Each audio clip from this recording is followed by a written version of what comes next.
Alright, we're back again. Let me find some music that is not gonna get my fucking stream banned. Yo.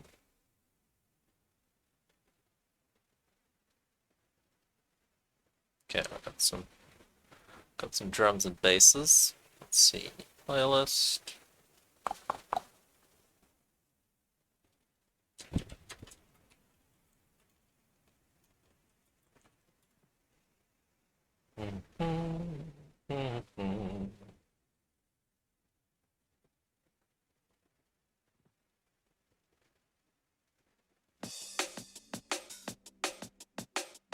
Alright.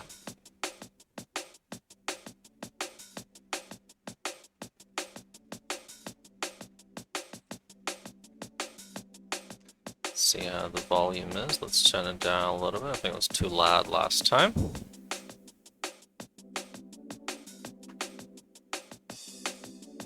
Okay, cool.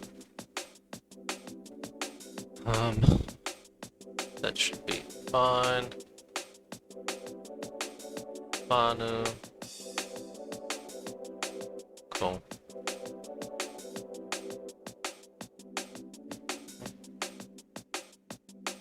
Alright, I got some drum and bass lined up. See how we go. Stay tuned. Okay, what's on the agenda today? We're gonna go do some questing. Yeah.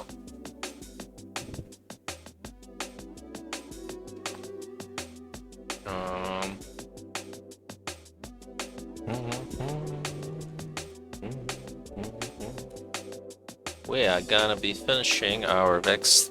No, not Vex style key. We should speak key.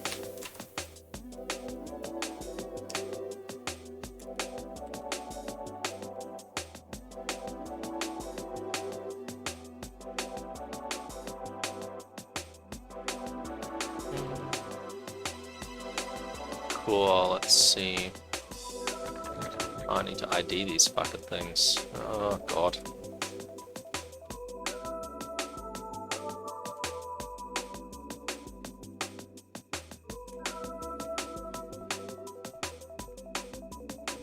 Oh, actually, maybe not.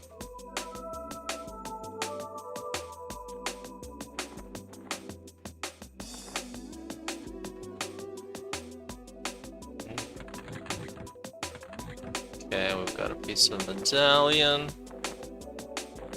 Another piece of a medallion.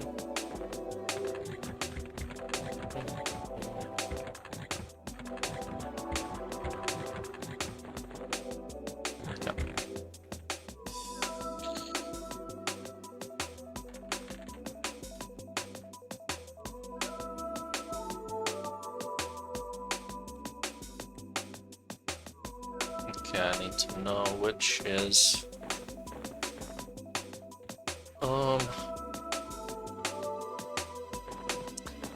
which.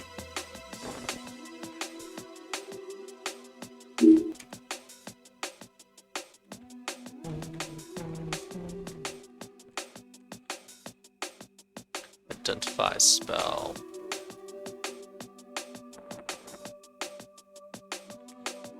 See what this thing sells for.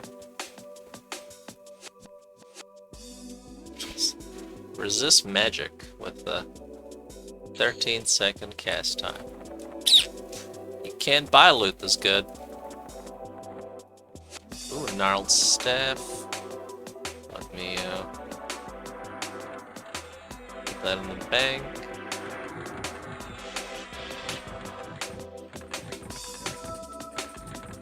Alright. So this should be Jarsa medallion.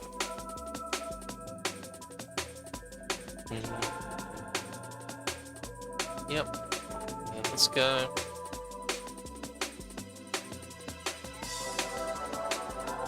Jarsa. Cool. And one of these will be Jarsa as well.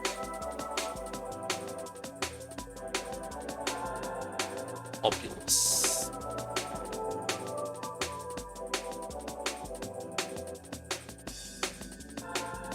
Yarsa. So this is the money shot. Oh, but I'm gonna put it here. Okay.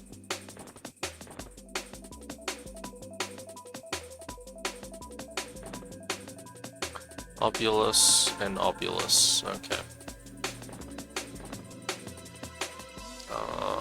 Let's see. Coverall pouch.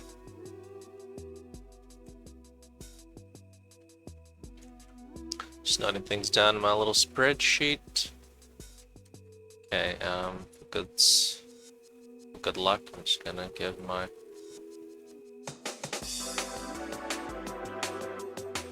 rogue. Oops. Okay, let's go via South Row. I've had good luck with the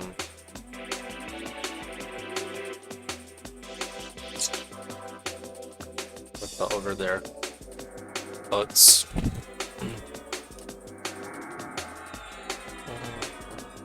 Okay, while I do that, I need to pick up the burnished wooden staff. Okay.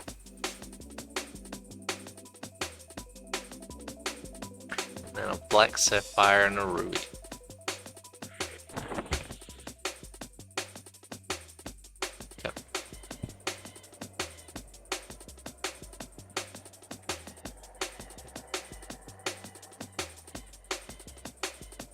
Go north.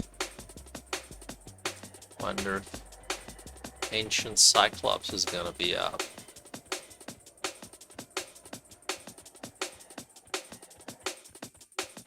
Who knows?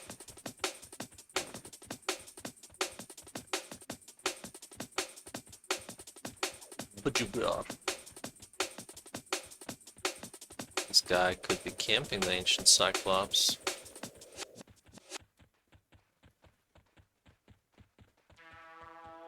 Where the druid at?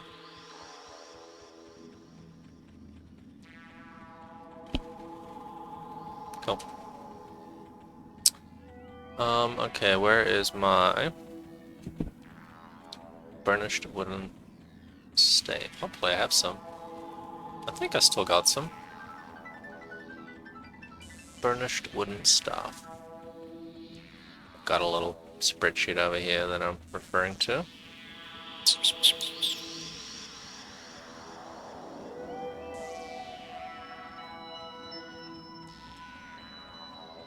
Burnished wooden staff. Oh no! I'm all out. Fuck.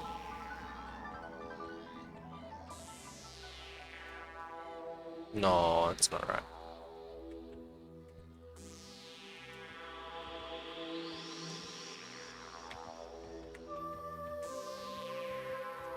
Found one.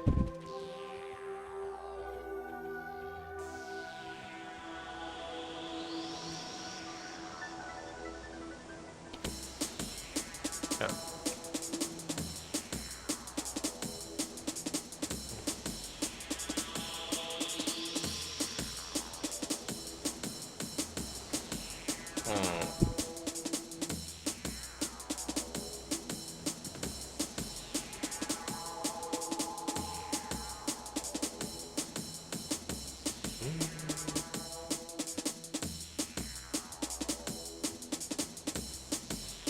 Yeah. Oh, sand giant.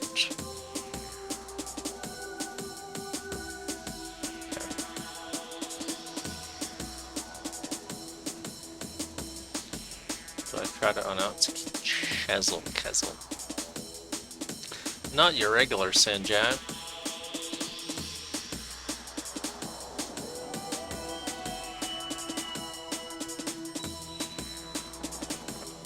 Cool, so I'm gonna try to find a... Oh, I wonder if I've got a Peacebringer on me.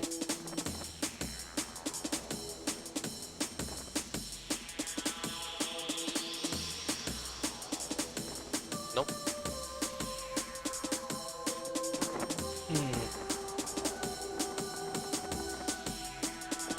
Yeah. There we go. Found it.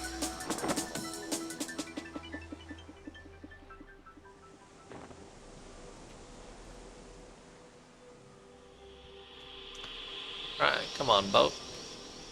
Come on, boat. Let's see what quest is the burnished wooden stave at? Burnished wooden stave. Okay, just my druid.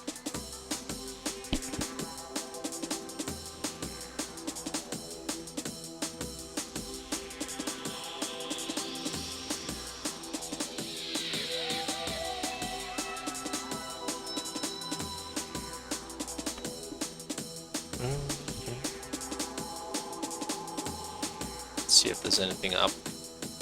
Oh yeah, actually let's check if Drusilla is up. That'll be a nice find. Who knows? Who knows?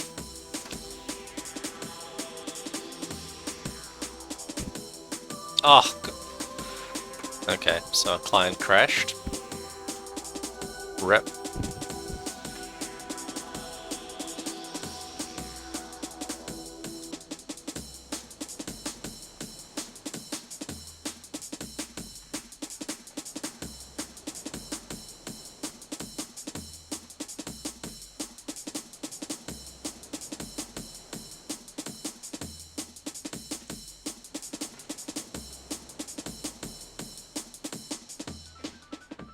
So who else likes waiting for the buds?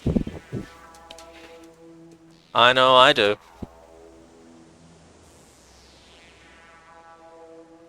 The boats are the best.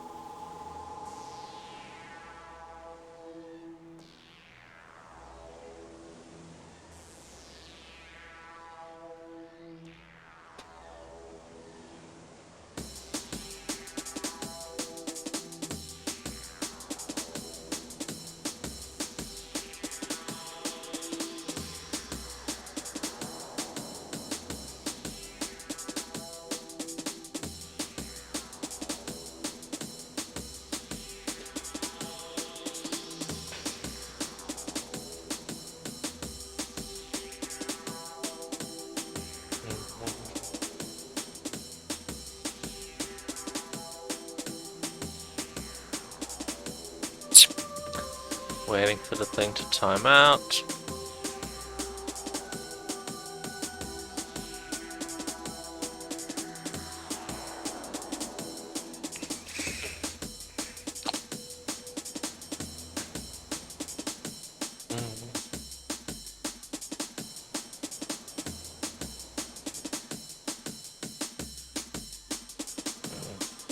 Alright, we're moving.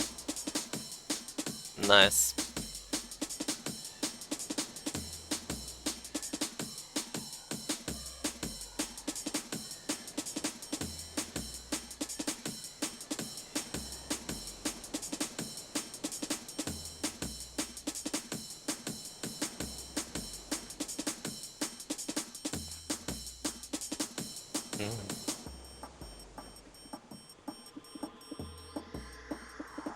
Cool.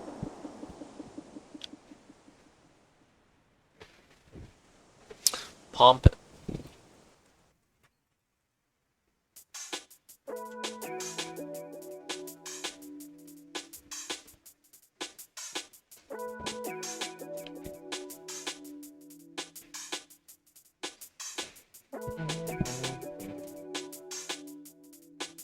Okay, we're logging back in. Now we jump off the boat. And we sucker.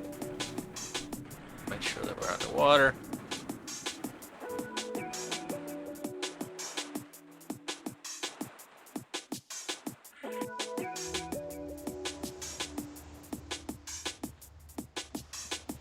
Does this work? Maybe.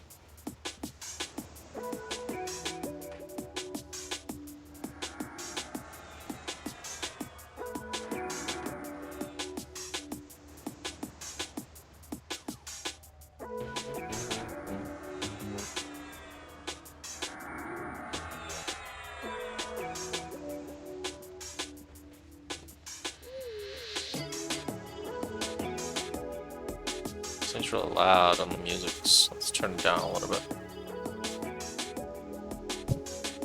Alright.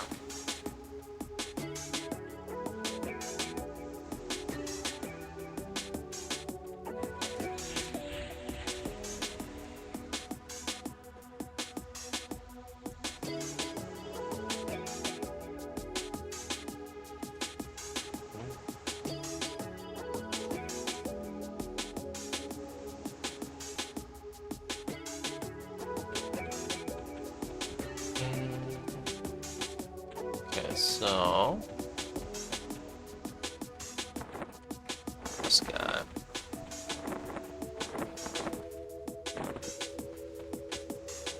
Thing.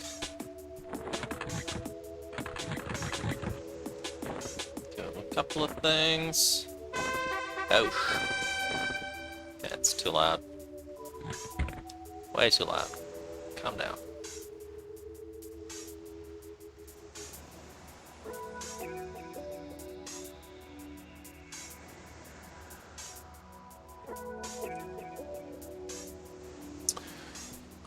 Okay, that one's completed. Says that one. Burnished wooden stave. Alright, off we go to the Nexus, and then guess we go via POK or something.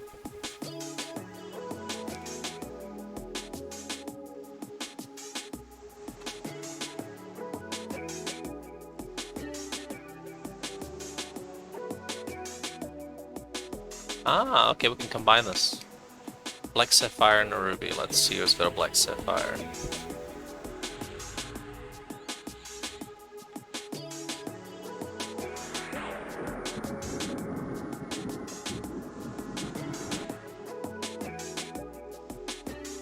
Okay. Volume was too loud. That's why it seemed real loud.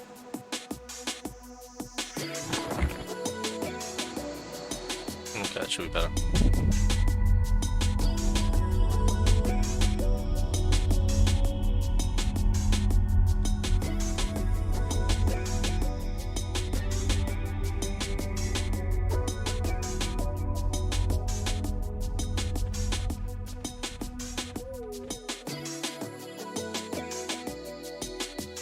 Sapphire.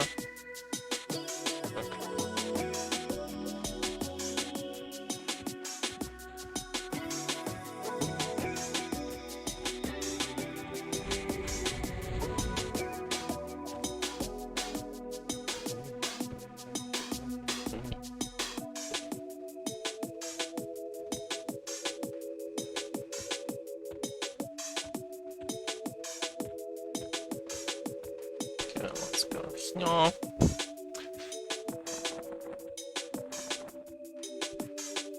Burnish from stave. Nice. Go back to trader mode.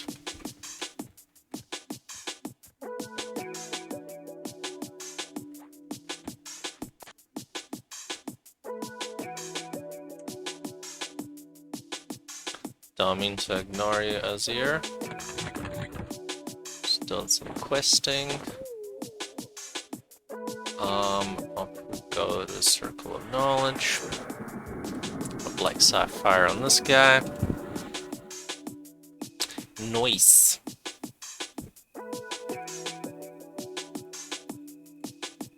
Nice.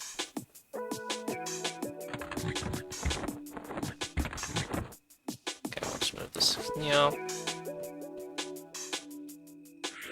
Got black sapphire. One lucky black sapphire.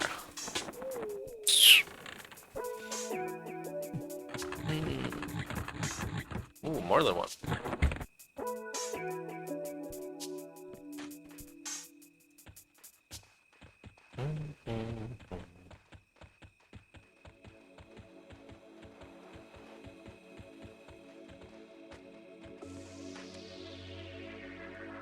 Cool, do that. Camp this guy out, then log out.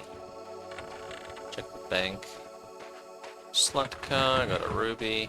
Yeah. Can't wait to see fire and a ruby done. That'll get my Niblick bits. And then I gotta log in the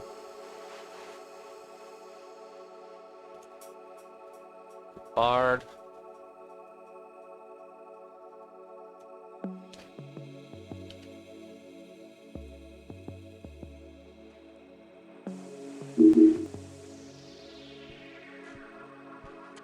Go to...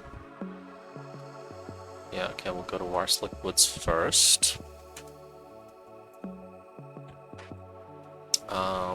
Silos. Play these songs off. Cool. Levitate.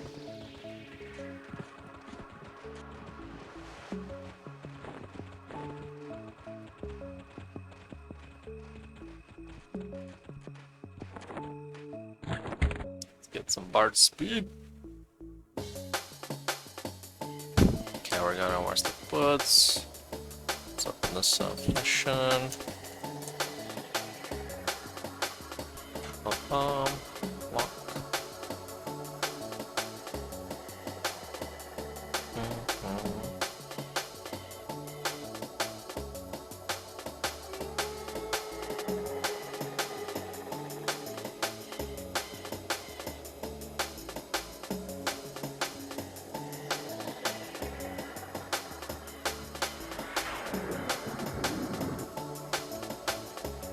Okay. Oh, this place takes me back.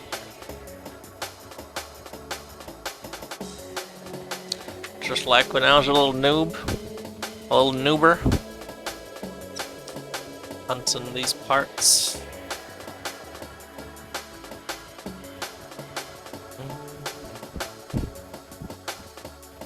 Hey, it's Yarns, what up? How'd you find me online? What time is it over there? Over yonder? Good morning. It's time for your morning glass of milk.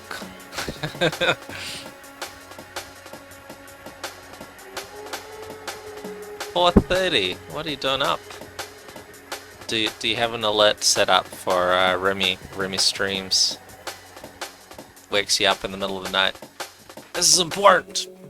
Get the president on the line. Ah, yeah, good man. 6 a.m.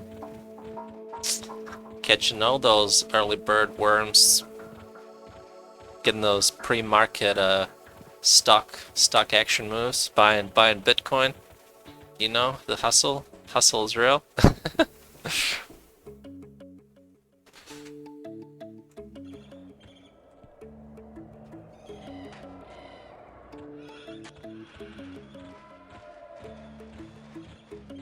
Okay, I'm doing some VP questing.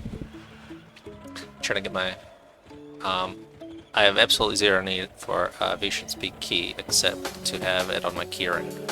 So I'm doing the quest to complete my keyring because I wanna be better than Dop.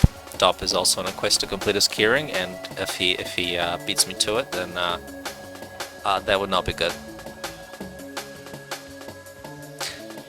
Never mind the fact that he's got more AAs than me. The key thing is something I think I can beat him on. See, look at all the keys I got. I'm missing 2, apparently. I got both the Comp keys, Palace key, Ring of the Shissar, Frozen Shadow, Sibyllus, Howling Stone, Scepter of Shadow, Sleeper's Shrine key, North key. I'm missing North Tower key for some reason. I didn't loot that. And I'm missing the Veeshan Speak key. So... oh shit. Oh no!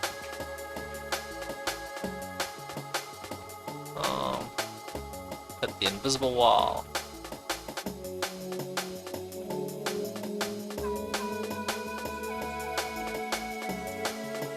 Okay, I don't think I need to charm this guy. Just give him the fucking stuff. See what? You just give it to him. At max trade range. Oh, son of a bitch.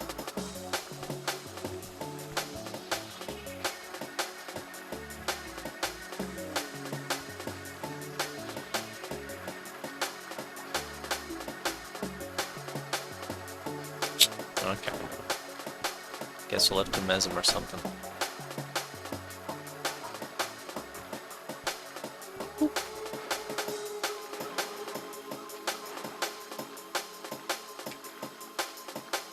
Okay, he's indifferent. Yeah. Game too easy. Okay, I got that. Now I need to go to Burning Woods.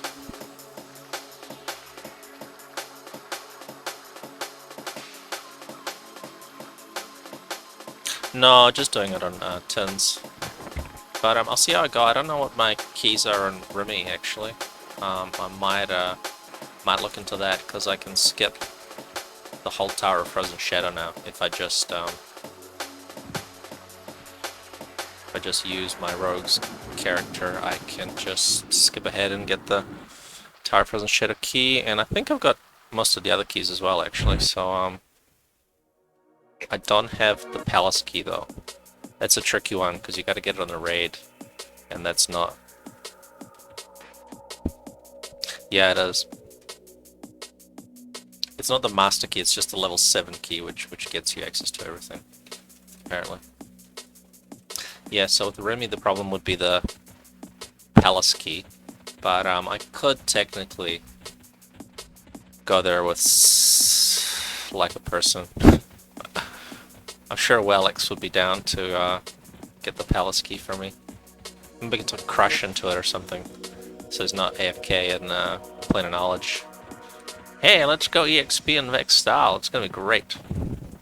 I wonder if he can snare him. I wonder if he can like snare park Vardin Car.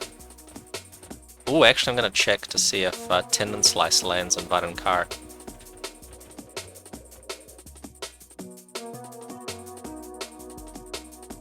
What's the message for?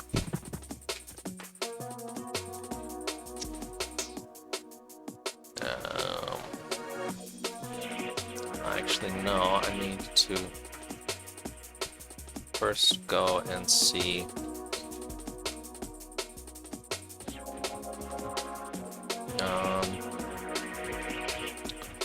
Niblik. First, Niblik, let's see what Tendon Slice message is.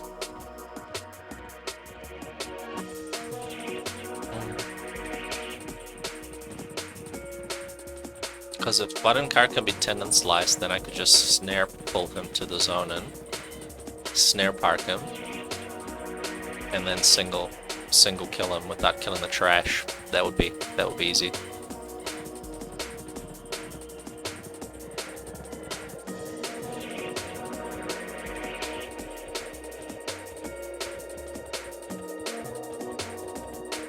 Takes a deep slice to the leg.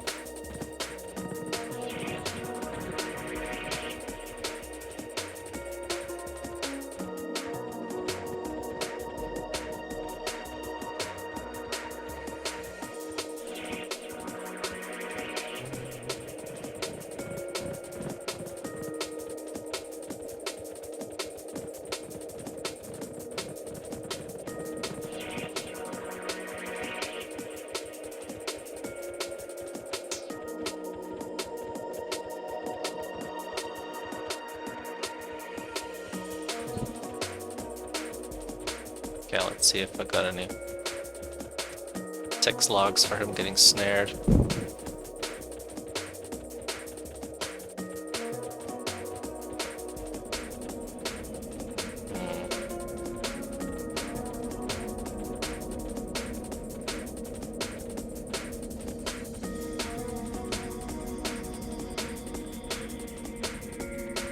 Oh wait, no, I'm looking at the wrong folder, that's not right.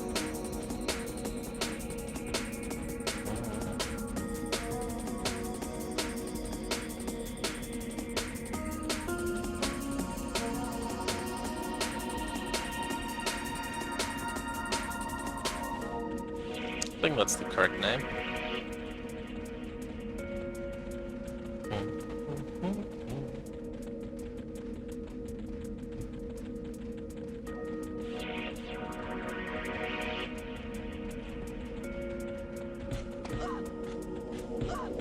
Oh, come on. How about those flea stones?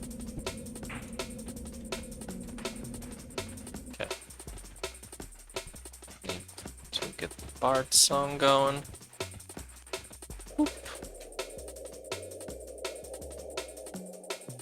Maybe.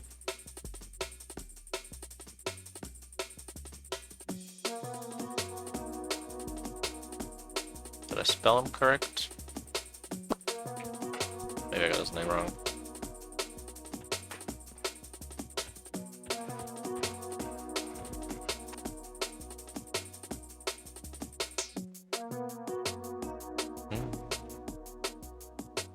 No, I think I misspelled his name. That's fine.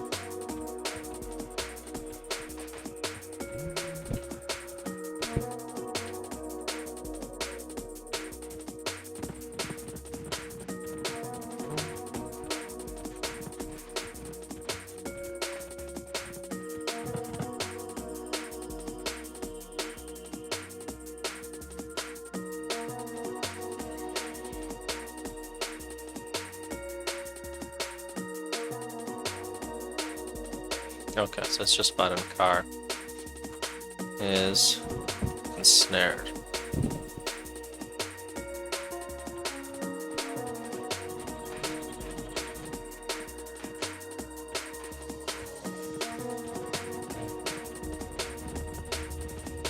I can just drop down here, right? Come on.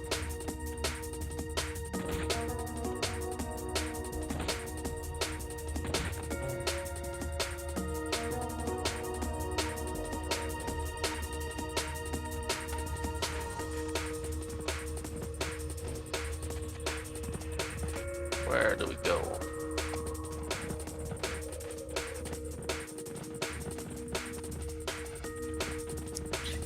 So you just kind of aimlessly wander around here until you find the little guy. Okay, let's see. Takes a deep slice to the leg.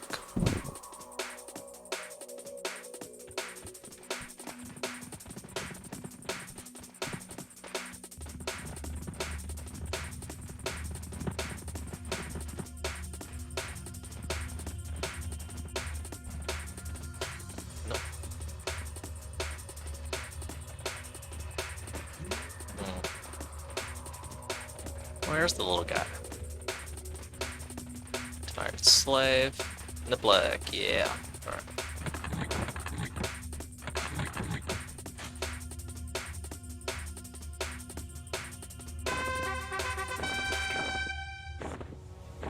Okay, so that was Niblick.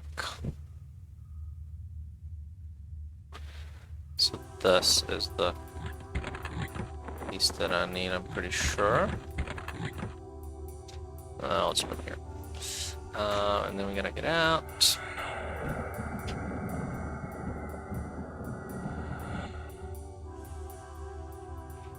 Tons. Okay, maybe Vadankar is not snareable, that's annoying. Okay, we'll figure it out. We'll figure it out. Zone out.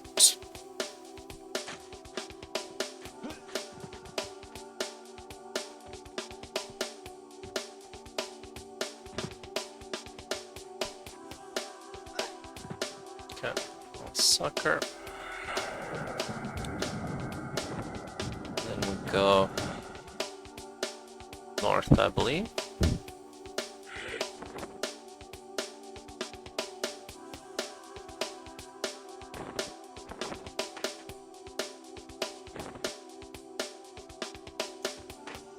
Actually, no, I'll follow the druid because she's got tracking.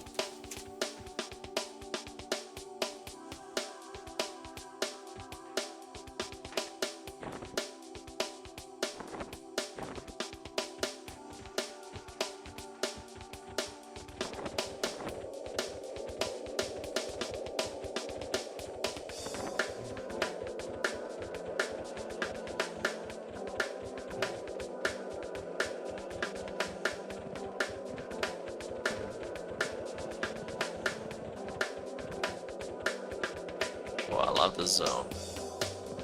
Can't see shit.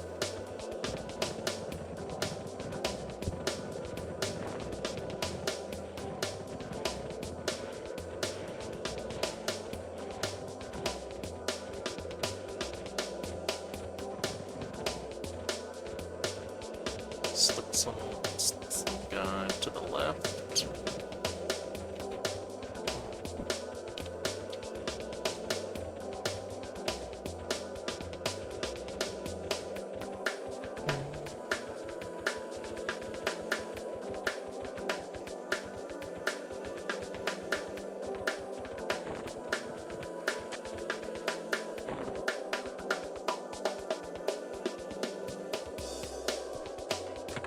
I think this is the right medallion piece. Yeah. Cool. To them now, what we do is we get some haste. And we kill this guy, because he may drop the mage epic stuff.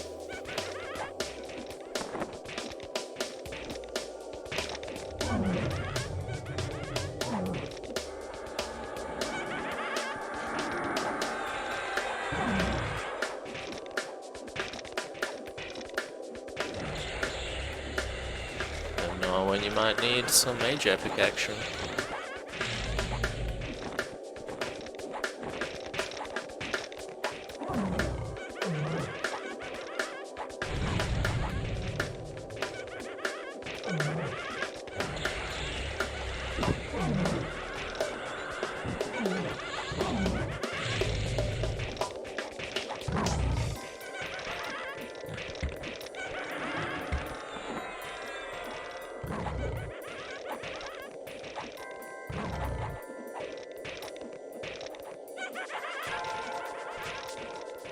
Okay, so now we got that.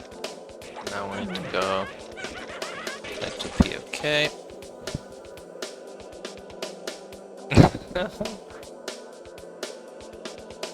Well, it's not 4 AM on a Monday everywhere in the world, my friend. Oh yeah, look at that. That was worth it. Dirt of the underfoot. Sick one. Okay, now we're going to the mage epic checklist. And we note down that I indeed have dirt of the underfoot.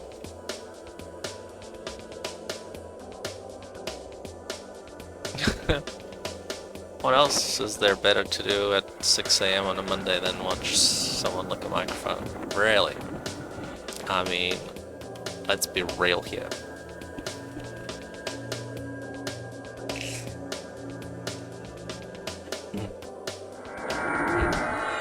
But I will need you to tell me what the channel name is, though, so I need that for research purposes.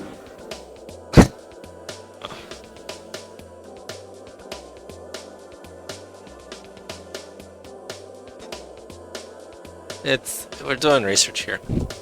Twitch.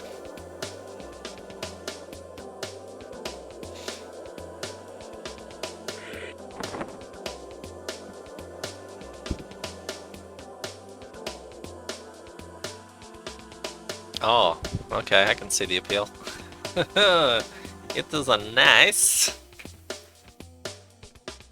Oh boy.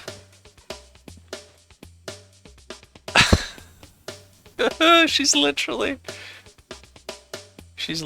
just licking a microphone. In pajamas. That's a cute butt though. Oh, it's ASMR, right? So is there some something I should be hearing?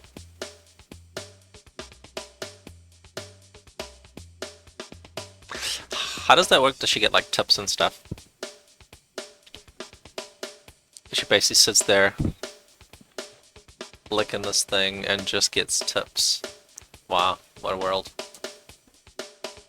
What a world.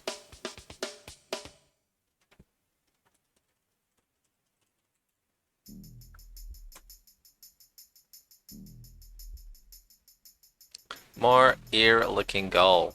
There's a countdown timer. What's the countdown timer for? 7 million a year? Holy fuck. Does she play any games or anything? I cosplay, paint, draw, play games badly, dance worse, sing too much. No, that's wholesome. Okay, so I've got this medallion. I mean, I'm hearing you loud and clear. I need to go and lick some microphones, right?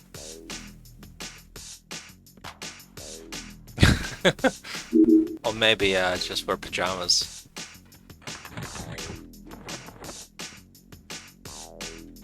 Okay. I'm not doing it for the tips yarns. I'm doing it because I'm playing EQ anyway, and this makes me motivated to do some of my to-do list crap. So I've got a bunch of stuff I want to do, and I'm pretty lazy about getting it done. And this might be a good way to get some quests and shit. Let's see, piece of medallion, alright.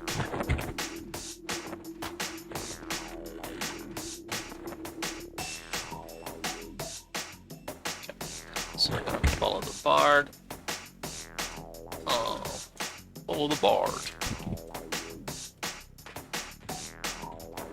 And then we've got a Furiana V.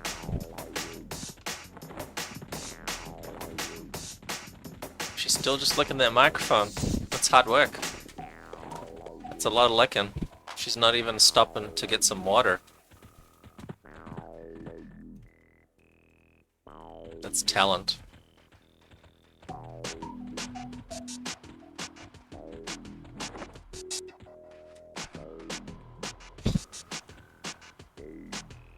E-girls. Instead of just plain old whores. It's much more polite to call them e-girls. No, Papa.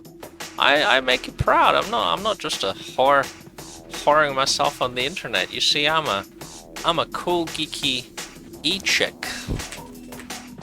Teehee. I wear my cosplays. It's not called slut whore outfits, it's called cosplay.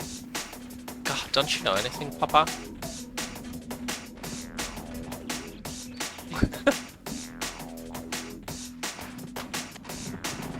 Oh, good lord. Body painting streams. My weak heart. Woof! Don't know if I can handle it. Would divert all the blood flow out of my brain. Straight into my hips.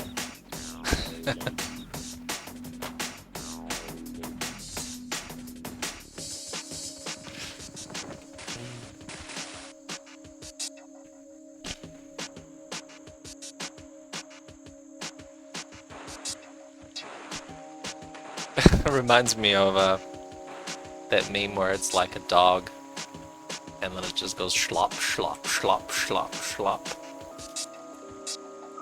It was like one of those pics on Twitter and you can't see the whole pic and then it goes, click here to make the dog drink, and then you click the picture and it expands the whole picture and then you see the dog just go slop, slop. That's what this chick is doing. She's slopping on that microphone.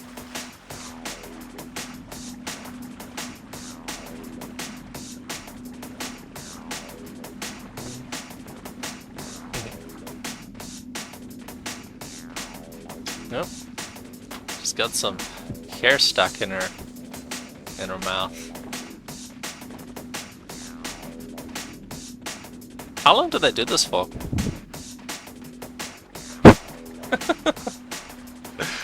Is it like hours or is there a limit? Oh yeah, twerk that booty.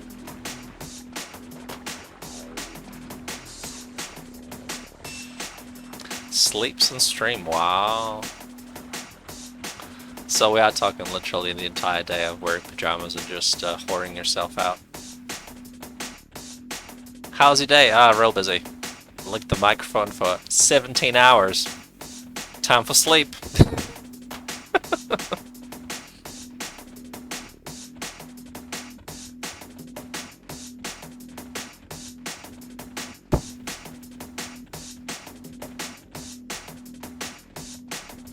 Well, keep licking till the tips keep coming.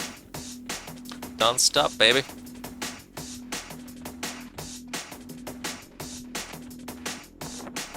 Alright. Piece of a medallion. Don't turn it in the wrong order.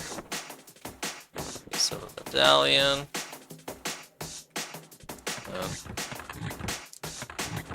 Last piece of a medallion. Yeah. Alright, now. Oh, good lord. I guess we'll hammer out or something.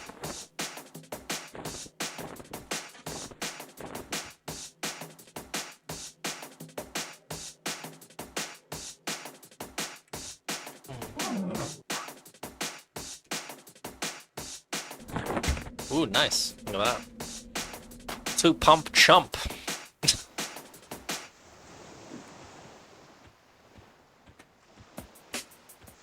Gets the job done.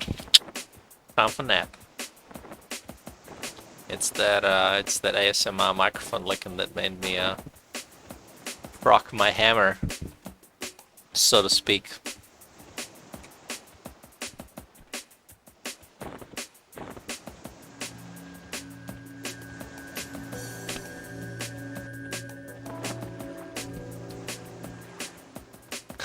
You're not allowed to get nude on Twitch, right? She's only allowed to wear cute clothes and cover herself up, right?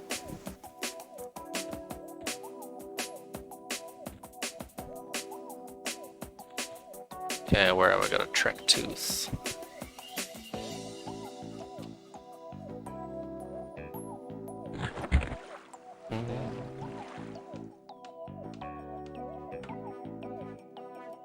Thongs are okay. Ooh, okay, good to know, good to know.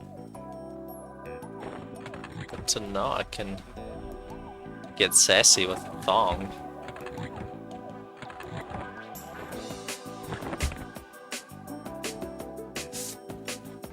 Okay, we're gonna go maybe...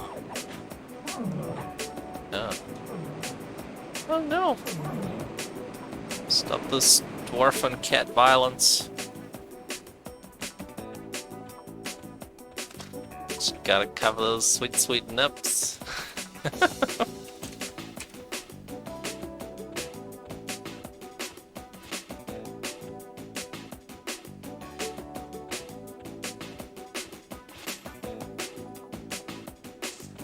Alright, thanks buddy.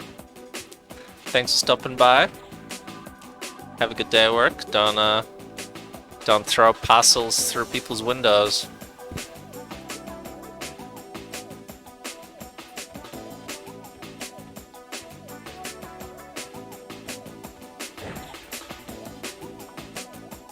Happy questing, as they say.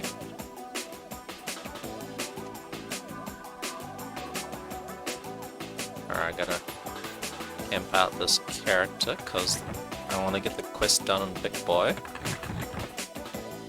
The Track Tooth and Big Boy, because I find myself killing Track with the warrior.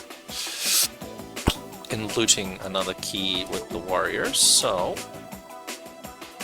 I'm gonna go with... getting it quested on the warrior. I'm just gonna close the window because it's gonna crash.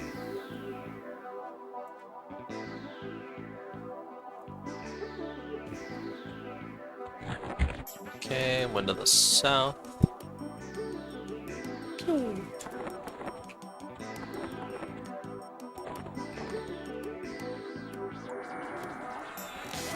Okay, we'll move the rogue to account number 5.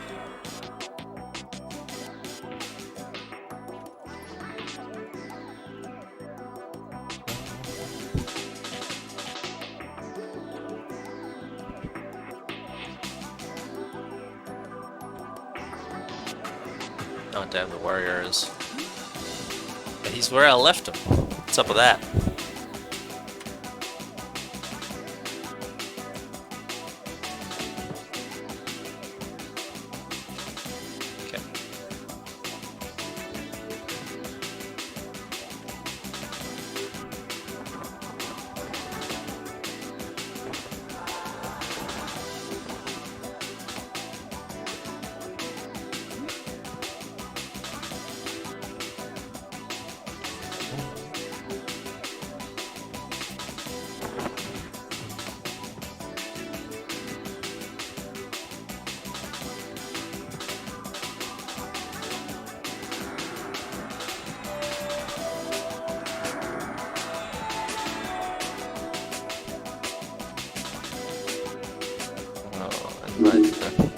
rogue.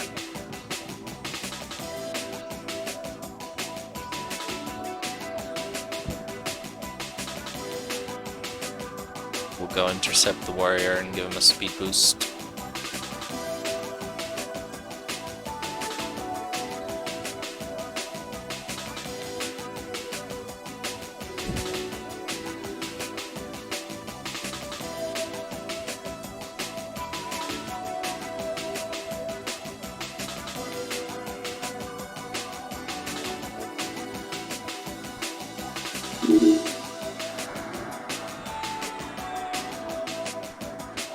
Okay, open up the bank.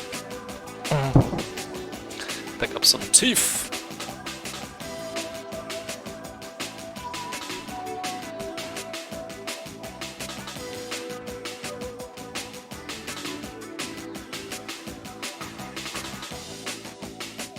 Okay, we'll go. Find me a tooth. Of course, it's always in the last bag you're looking. Classic. Okay. Track tooth. Went south. I think that's correct. 3 pieces of medallion.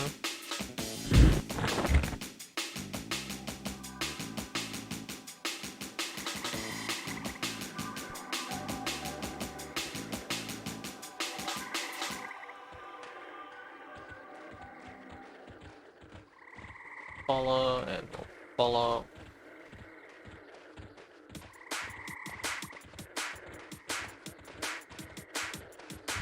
Almost there, doing the big quest. I can finally raid Kunark. Can finally kill the big bad dragons.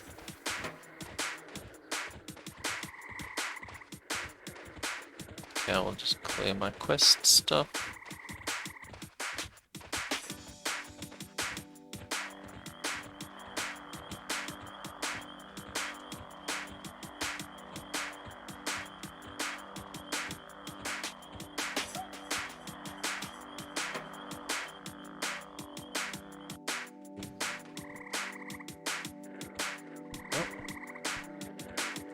You get stuck on. How did the ogre not get stuck, but the rogue got stuck, huh? Not very sneaky and agile.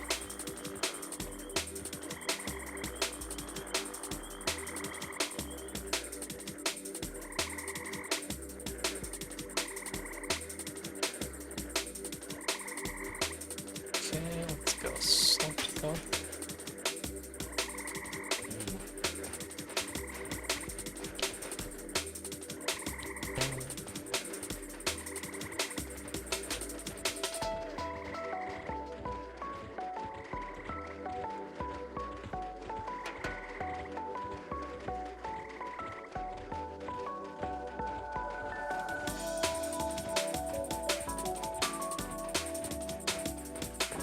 Practicing being that cam whore. Yarns gave me some good tips.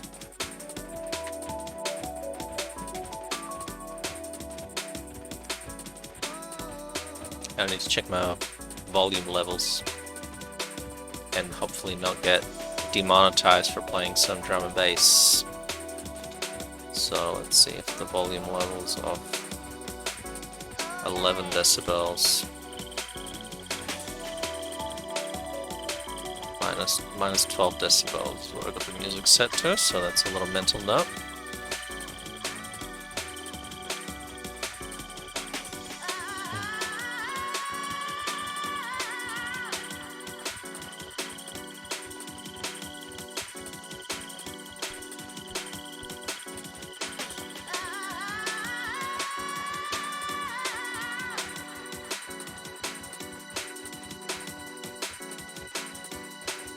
Oh no!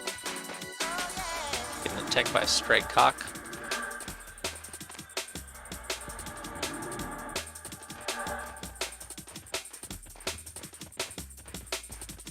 Okay, I'll load up Circle of Knowledge. Knowledge. What do we want? Knowledge.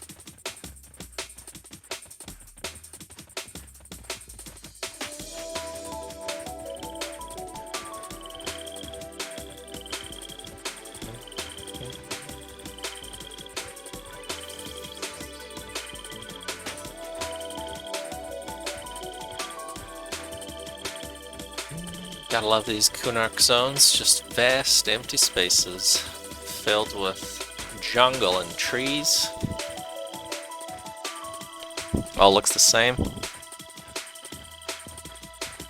Immersive, as they say.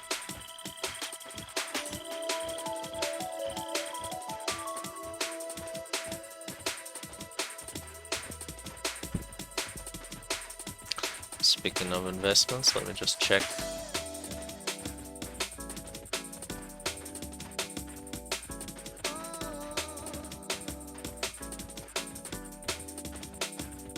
Man, that girl is dedicated. She's still just looking at that microphone.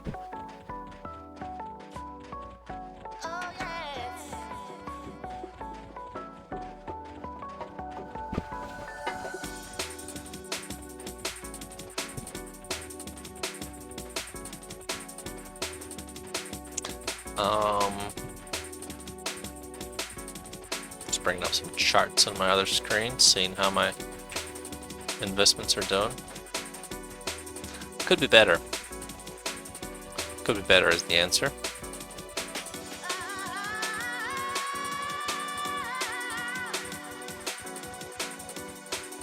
Crypto never sleeps, let me tell you.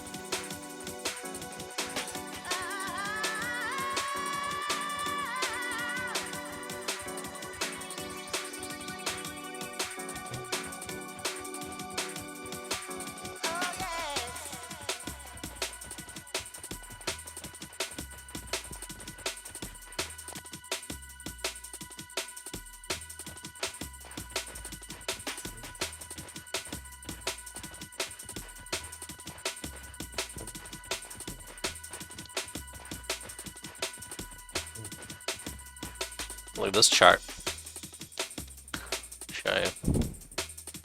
So I was kind of chilling at around, I don't know, 7.6 cents, 8 cents, and then boom, it jumped to 13.5 cents. So what happened was one person just decided to buy about $500,000 worth of the shitcoin, and made the price jump up significantly. So I managed to sell a little bit here at around here, 12.5, and then bought back in here at 9.5. No, 0.95. So it's 12.5 sell, buy 0.95, 9.5. So made a little bit of profits. Killed a few minutes, a little bit of excitement at like 7 p.m. on a Monday night. So that was good. Get some free loots.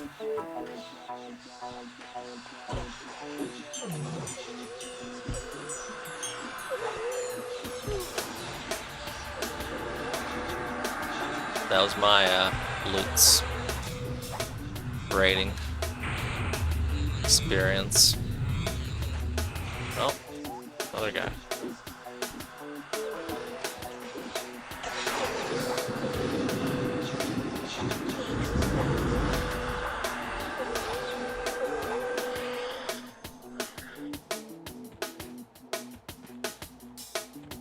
Dokie.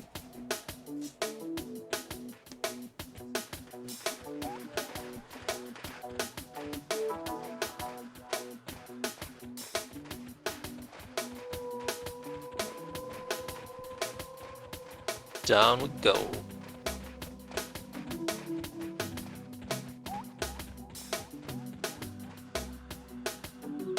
Cool. Let's see. Give this tooth to this guy. And then 3 medallions. Yeah. Key of Veeshan. Connect to Circle of Knowledge.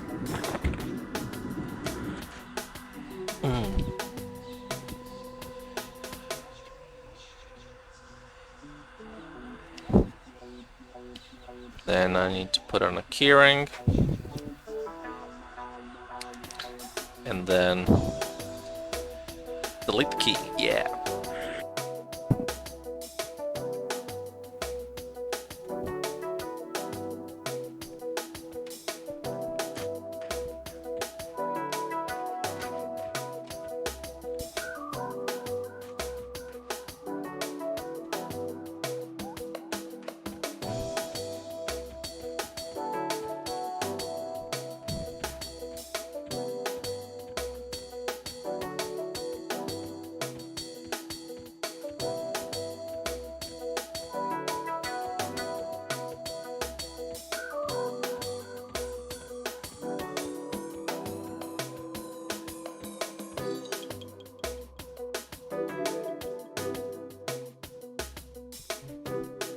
Camp out.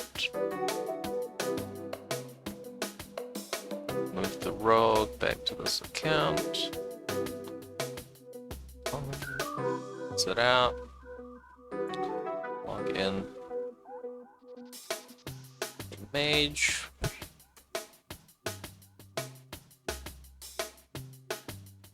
Log in a cleric to res.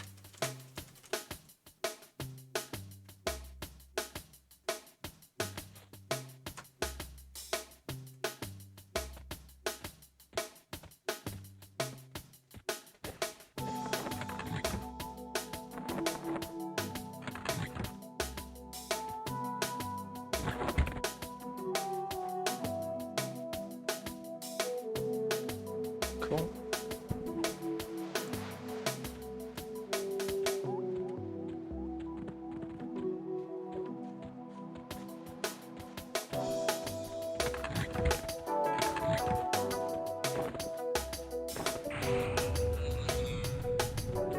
Oops.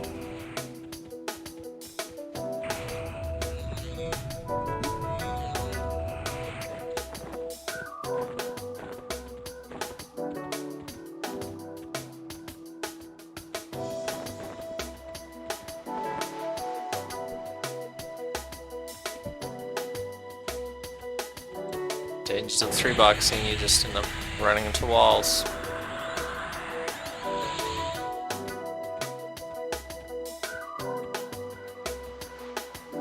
Get a pet up. Yeah, we did. Nice. Just try the epic.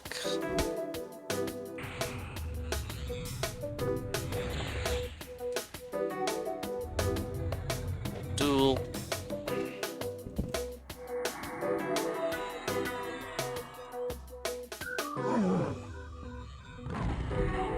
This off.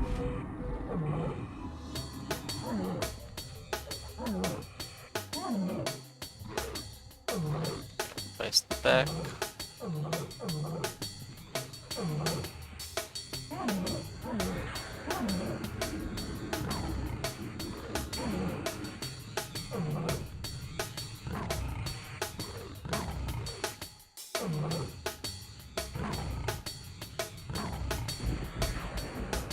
Oh no!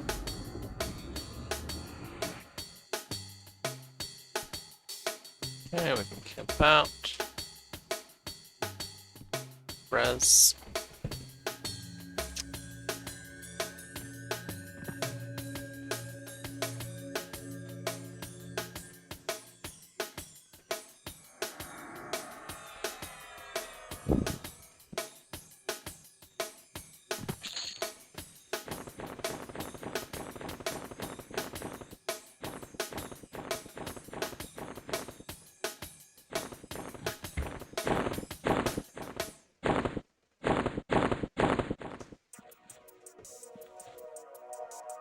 We'll give this guy heal, and then we'll teleport out of here. Okie dokie, so we'll go here, go to the north.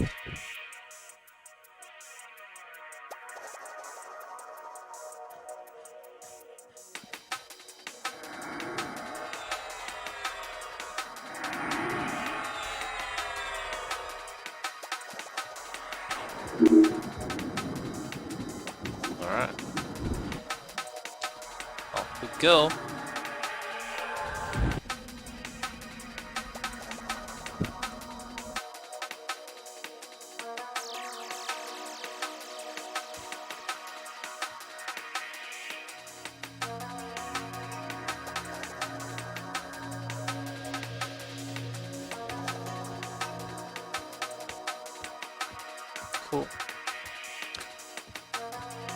To be here anymore, can get out.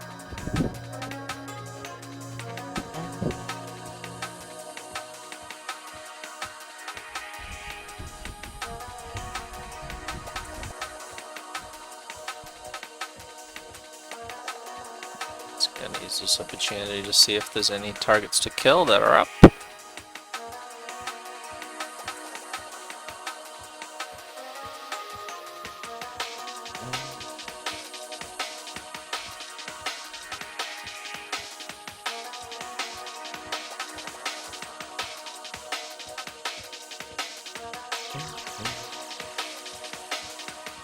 Out. I don't know if calendar's up or anything, if I'm gonna get shanked.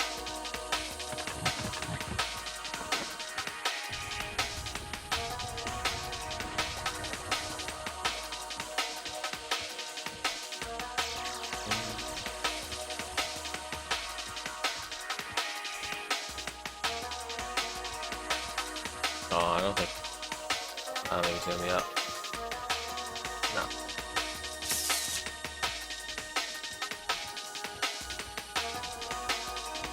Okay, last key that I need to quest. The only key that remains is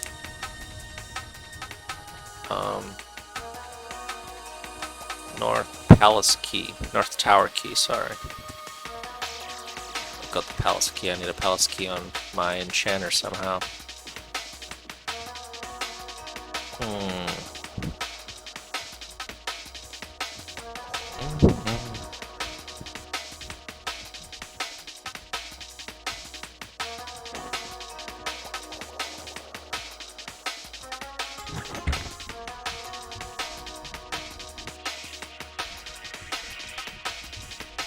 Cool.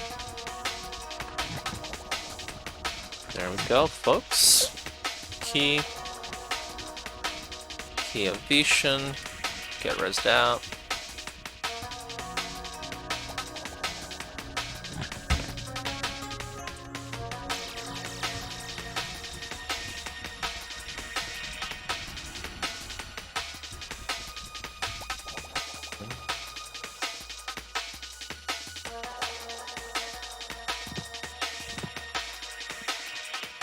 Leave this corpse to show everyone that I've used up one of my 9 cat lives. Something like that. Let's see if Benny is up. Yeah, Benny is up. Oops.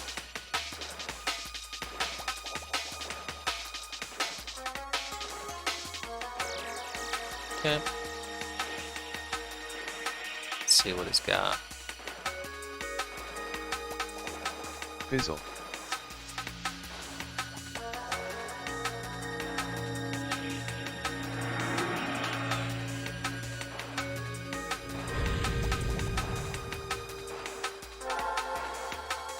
Nothing good, but you never know. You never know. He could have some good stuff.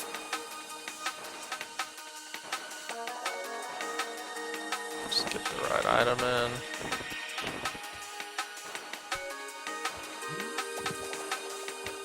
Okay, I'm down to 1 key.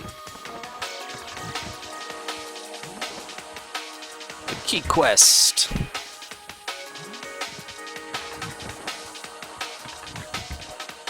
Can delete this garbage.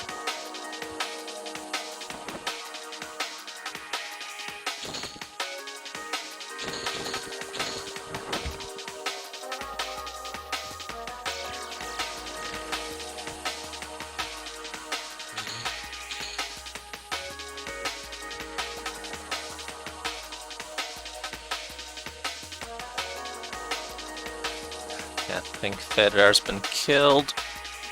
Oh yeah, I can check Vadin actually, let me see.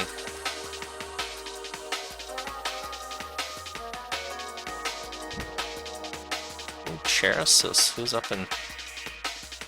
Azir is up in Cherisis, maybe Drusilla was due.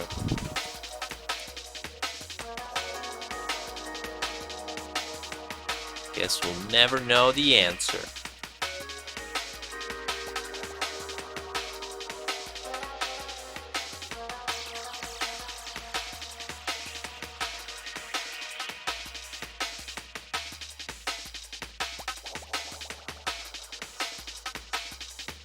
Nope, nothing good. Guess we'll just kill Finny, or fish, filet o fish. Just for fun, just for funsies.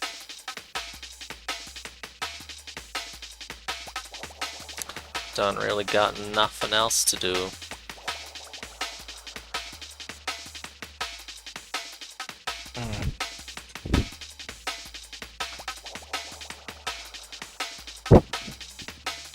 Okay, I gotta buy some crypto.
his videos. If you look at Torvin, so Torvin's, I think it's Torrid EQ is his YouTube thing. He's got a clip of him AEing Hollowshade War, and he used 3 druids with wolf form, and also stuff Temperate Flux, and then he'd pull it and stun it and AE it and stuff, but I just used Bard, Wizard, Enchanter, because that's a fast zoom combo.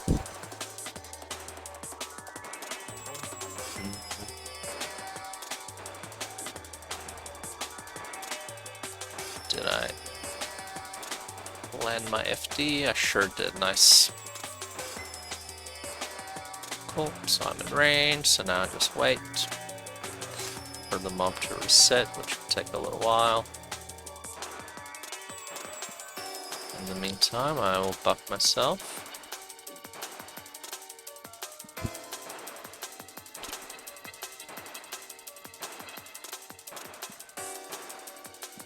But even if you AE all the crap, I mean, you get to kill more, you can pretty much kill everything before the respawns. So it might help, but usually it doesn't really help very much, because he's still gonna be there for 3 fucking years. Another thing that you may not know about is there's a command that lets you loot no-drop items without a prompt. So when you AE stuff, the problem is that you may have lots of corpses and you have to click yes on all the loot prompts and stuff. If you want to YOLO it up and loot everything without getting the loot no-drop prompt, I think it's something like loot no-drop never or something for the prompt. So it removes the confirmation prompt. Now this is very important that you turn this back on and off. So when you're farming it, you turn it off, and then when you turn it, let's see, loot no drop. Yeah.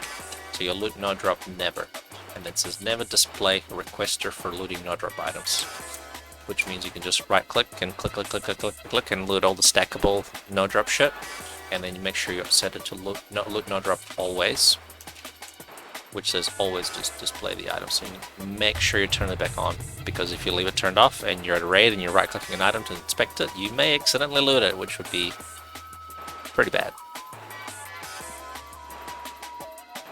So that may help a little bit.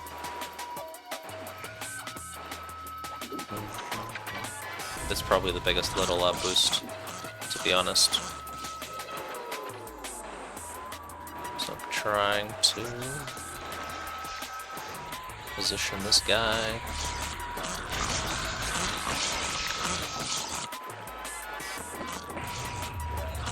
Stone Morid. But yeah, make sure that you turn it back on after you farm, because it's quite a spicy one if you accidentally do it. Pithy told me about that one. I didn't know such a command existed. You always head it off? Oh my god, you like to live dangerously. What's next? You gonna tell me you drive without a seatbelt?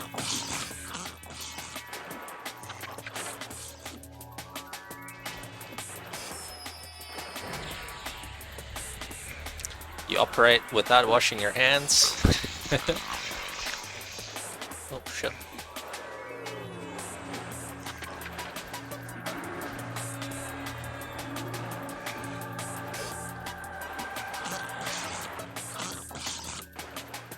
Gloves.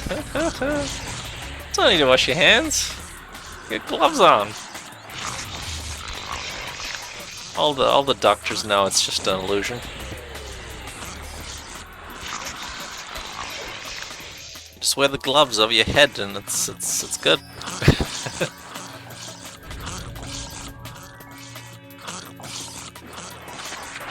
Alright, what's Finny gonna drop? Is it gonna be more garbage? Or does he have a mage staff underneath that wand of mana tapping?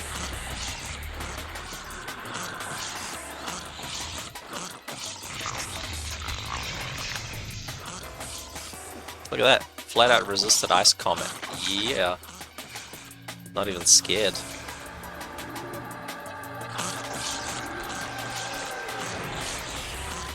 Didn't even get a partial nuke, just a flat out resist.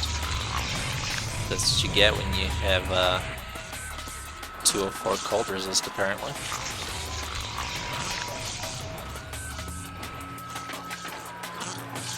Lure of Frost. Yeah, okay, you can use your lures on me.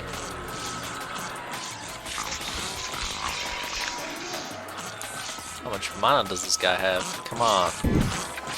Must be all that wand of mana tapping he's using on me. That monk mana sieve.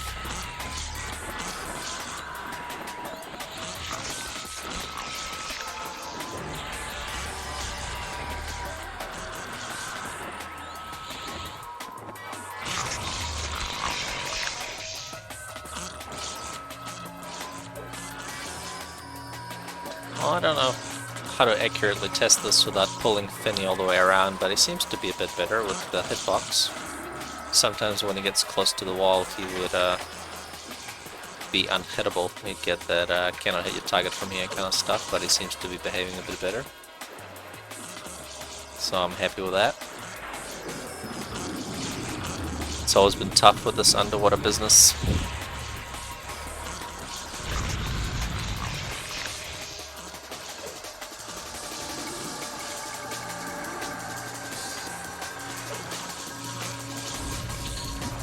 Oh, another catch backbone. Fuck, I don't think I can even loot this.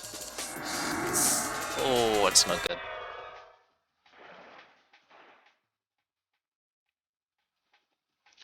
Let's see if I got one on my druid.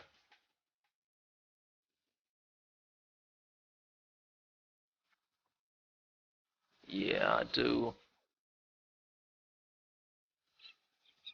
Damn. Do I have a character I can get here and... Yep, I could. I could get a bard here, no doubt.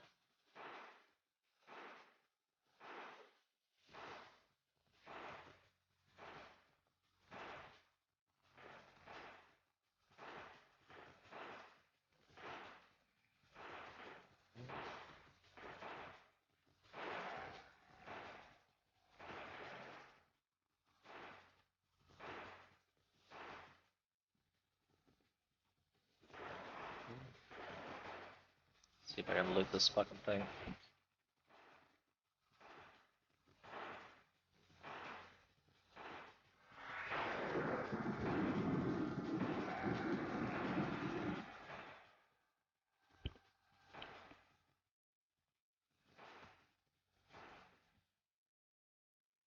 It's a race against time.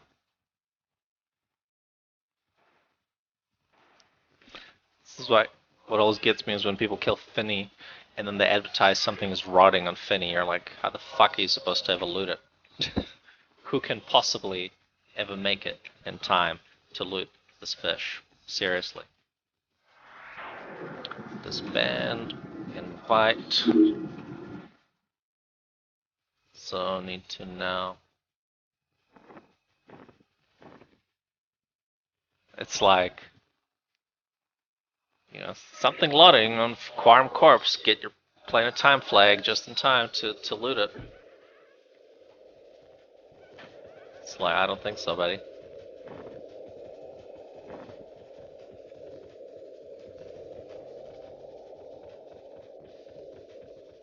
So let's see if a bard can ever make a Finny drop in time. Let's see if this is possible. Hopefully I'm gonna go the right way. Okay, we're good. So let's do it. This is a test. If someone in Alliance ever advertises a Finny drop rotting, can you make it there with bard speed? If you drop everything right now in port, can you make it there with bard speed?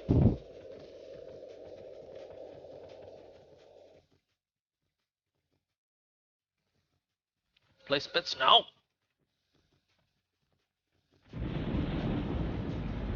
It's like that Japanese game show. Place bets now.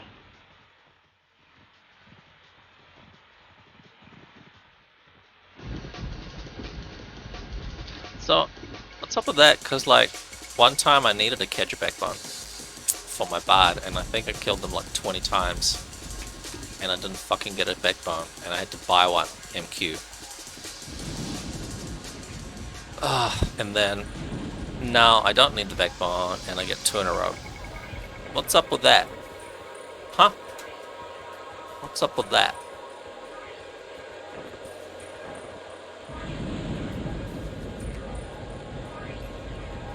Hey, what's up, buddy? Lost Clover? Yeah, TAKP is awesome.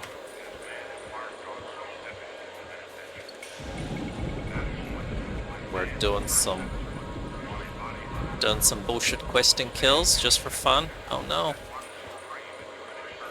I lost my auto follow, but I'm in a rush.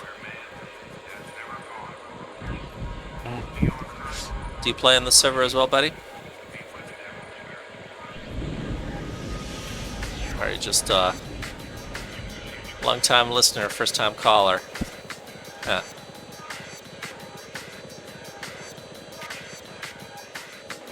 I'll figure out this druid business later. God, I'm so lost. Okay, let's see if I can make it in time.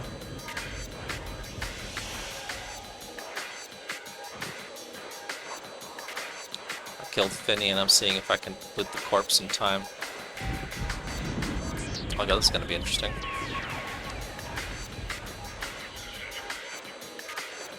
Gonna have to pacify one of the seahorses, I think that'll work. I can do it. Nope, better not drown though.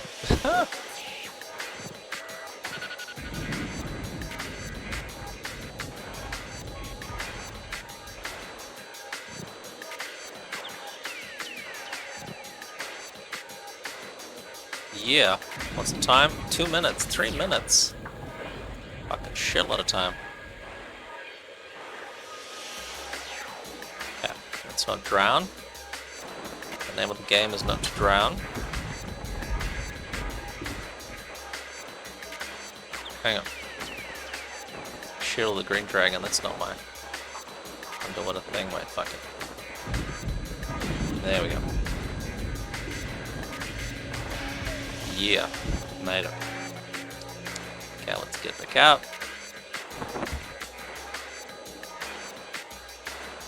Got a bunch of 40s, haven't picked a trio.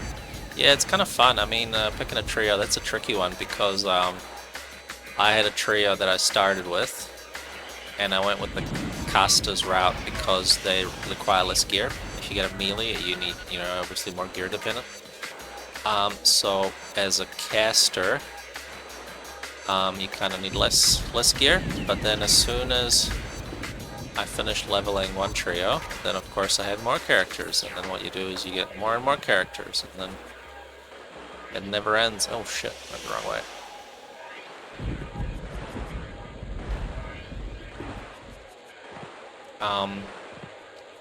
And that's part of the fun, is you can just kind of infinitely create more and more alts because they're fun. Getting out of Kedge is always dicey. I always know one way around, but the other way around is much harder. Okay, let's see where my druid's at. So yeah, the thing is with alts, you'll never stop making new alts, so don't worry about picking your trio, so to speak, because you'll end up playing like 10 characters anyway, at least. I've got about 20 myself. And they're quite cool, quite fun, because you can have different characters for different purposes. What I do is I would have some characters just sitting in a spot, so you can just log in and kill, like if you're camping an item or if you're getting EXP at a particular spot, you can just leave your characters there, and then you just log in and kill, and then you have another set that you play in another zone. Like if you want to camp multiple named at the same time and work around the 30-minute respawns, you can just log in, kill like, you know, 10 monsters in one area, and then you log in your other characters and you kill 10 monsters in the other area, and so on, and camp multiple spawns and placeholders and stuff. Gets quite fun. Alright, so the answer is that if you need to loot something from Finny, you can in fact loot something from Finny from POK. Oh, this bag is full of so much garbage.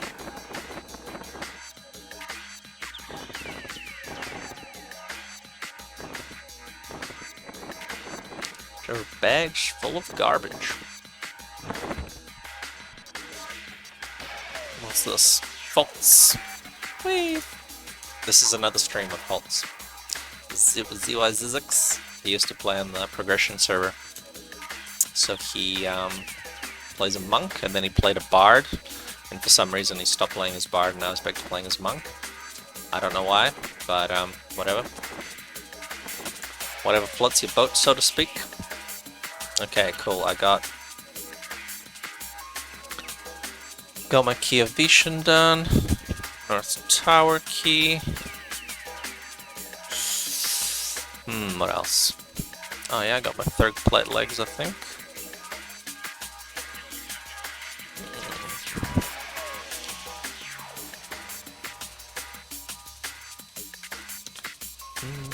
Oh no, I didn't.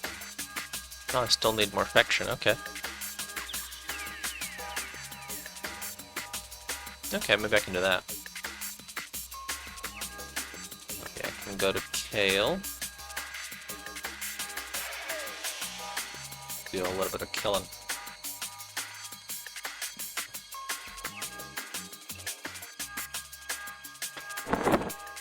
Awakening Lands. I think my faction is good. Better check first before I get killed by a dragon.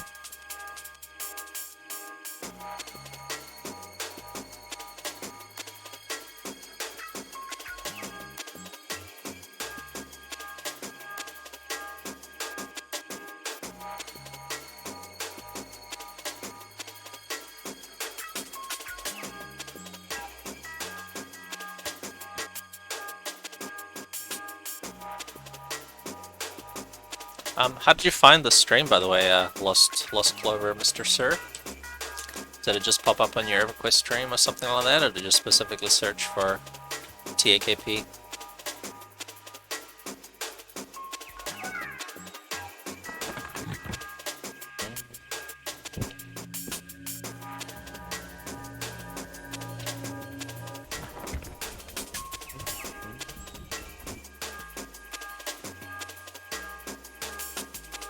Auction streams. The e-commons tunnel, good lord.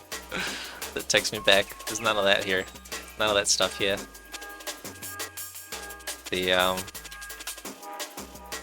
Thank God for the bazaar. There's no way I could spend all day auctioning shit on the e-commons tunnel. Yeah, so one fun thing about this server is that you can play multiple characters at once. So you can do fun little activities by yourself. So for example, right now what I'm doing is I have a character that needs a little bit more faction. A lobby character. This guy is level, oh fuck, what is he, level 14? He needs a little bit more faction to finish his Thurgoden Plate Greaves, apparently. So what I can do is I can take my higher level guys and then go to Kale and just kill a few giants for faction. But I want to make sure that I'm not going to get killed by Wuxi if I port. So I need to check my Veeshan faction first. Alright, I'm ally, so that's good. So I'm safe to port to Awakening Lands. And then we'll go and kill a few giants for funsies. Boon of the Garu, that's what I need. Boon of the Garu. Kill a few giants, top up that faction. I don't know how much more I need. I think I'll need a little bit, so I'll kill a few for half an hour or so. There's another streamer who just logged in, ZYZX. So I'll see if he wants to take over streaming. Tag the people in. If I go to bed. Okay, so I got Strike and I got Word of Pain. A little bit of AE spells.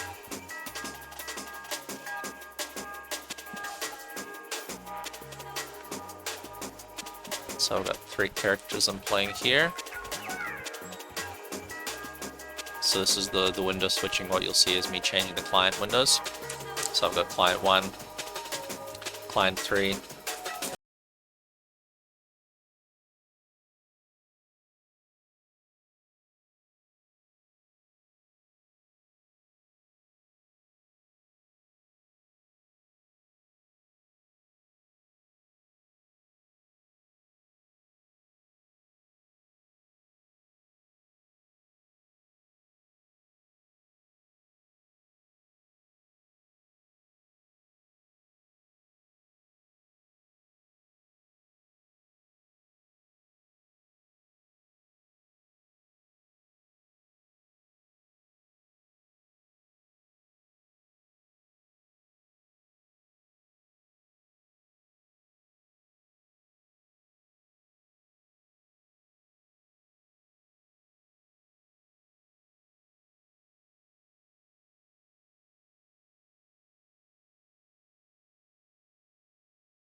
Don't be so slow.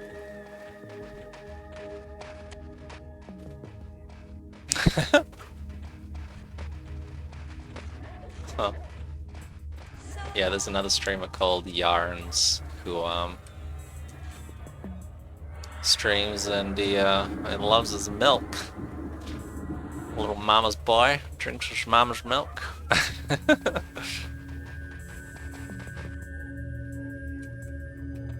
He does a lot more EXP than me. What I do is I just do quests and stuff. I don't know.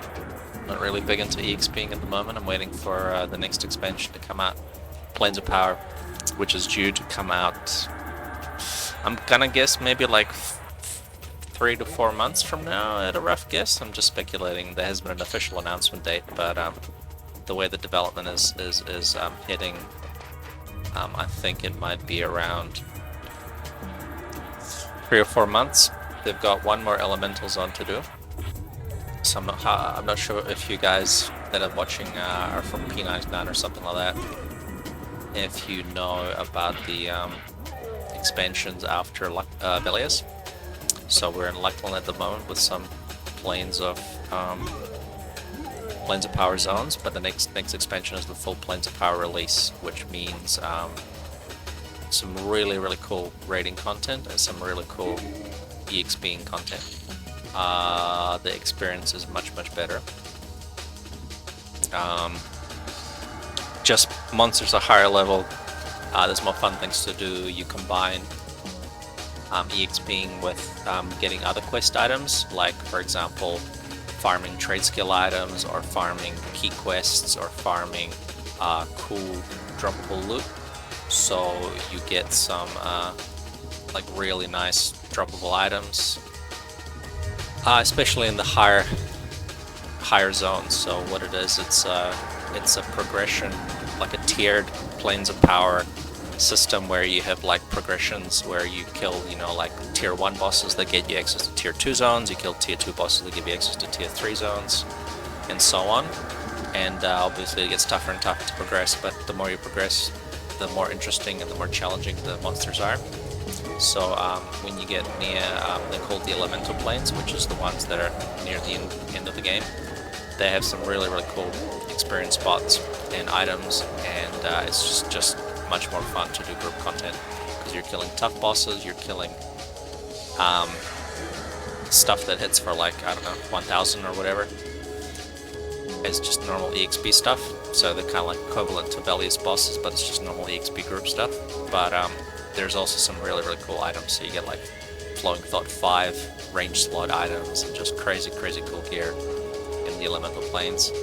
And there's an incentive to do more than just EXP.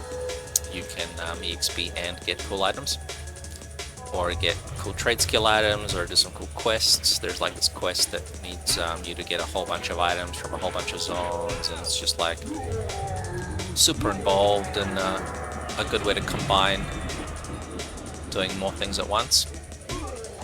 So I'm just kind of waiting for that expansion to come out to do EXP and group content, which is going to be a lot more fun. So I'm kind of practicing streaming at the moment in preparation for that. So hopefully towards the end of this year we'll get the last and final expansion called Planes of Power. That's going to be just so awesome that everyone is going to come back and play, and the server population is going to double, and the economy is going to boom, and it's going to be the glory days all over again. Because Planes of Power was the peak of EverQuest, if you remember back in 2002, when the subscriber base hit, I think, 500,000. I think they had half a million paying subscribers. That was the very peak of EQ. This is just before World of Warcraft came out, so they had World of Warcraft in development. And after Planes of Power, I think there was like an expansion called Legacy of Yakesha or something, which is roughly when World of Warcraft came out, and that took quite a lot of players away from EQ. And EQ also maybe like arguably went downhill, because some of the content they made wasn't as fun or as engaging with Planes of Power. I mean, it's kind of like when you kill all the gods, what's there left to do, right? You've just killed every single god in EQ, And then it's like, all right, what do we do now? We got some frogs, and then we got some lost dungeons, and then we got some vampires and Tim Burton's Nightmare. So the expansions got like a little bit weird, and some of the players went to other MMOs like World of Warcraft, and the glory days were no more. So this server is basically a snapshot in time of EQ in the pinnacle, arguably the pinnacle. Some people still like the content afterwards, but POP was when it stopped, and this is where the server stops. So this is what the original EQMech server was. At the peak of EQ back in 2002, what they did is they forked the game. They made a copy for EQMech and made a server that you could only play on the Mac. And what happened was they forgot about it. So they made the server and then they kind of left it, and it was just running this box, this hardware box that was just sitting in a corner somewhere in a server room for like 8 years, completely uninterrupted and untouched.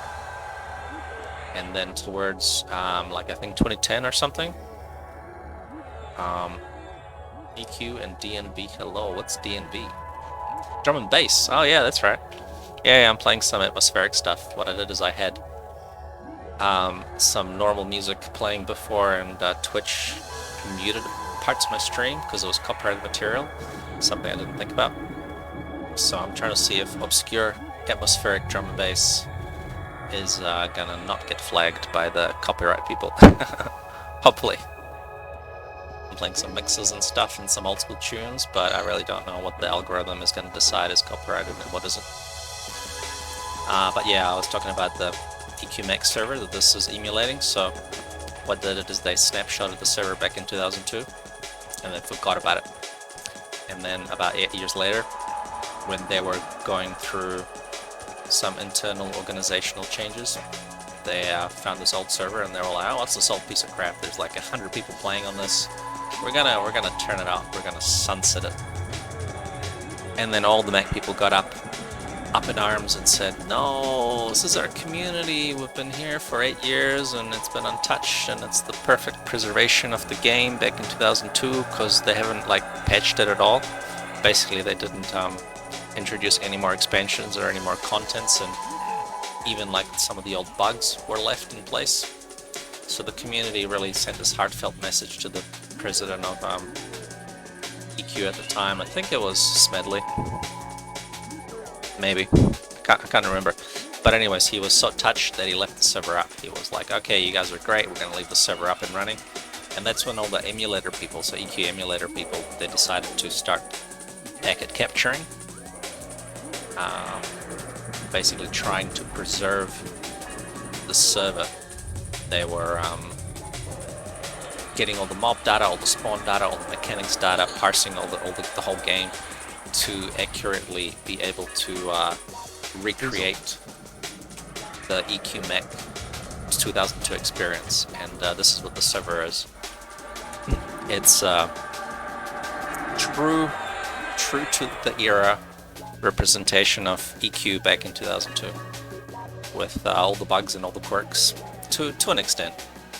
Some of the obvious exploits have not been recreated, much to the disappointment of fellow players. There was a few cool bugs, so to speak, but because they were hugely imbalancing, it's for the best that they're not recreated. There's one that's called out of range EXP, where you can have like characters in a group, but if they're out of range of getting EXP, they still get the EXP bonus, which will kind of effectively make you gain EXP like 3 to 4 times quicker. Also, there was a bug that lets Shadow Knights have infinite mana, because there was a bug with one of the spells. Mental Corruption, you would proc the spell, and instead of getting like 100 mana back or 200 mana back, you would get your full mana bar back. So that means that... Oh my god. I think I just got stuck on a flag. Oh my god. Anyways, speaking of bugs. Speaking of bugs.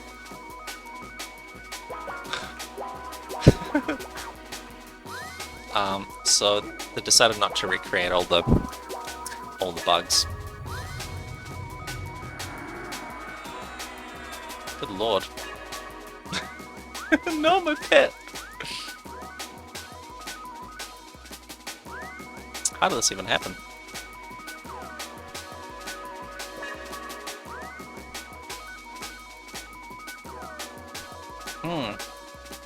Curious. Hey, got him.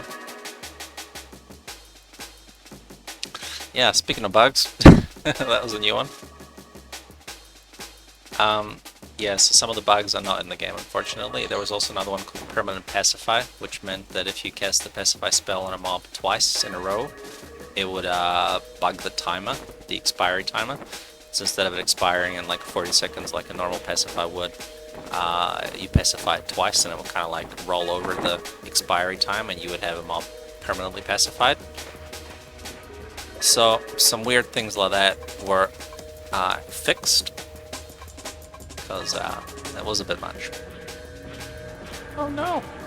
Train myself.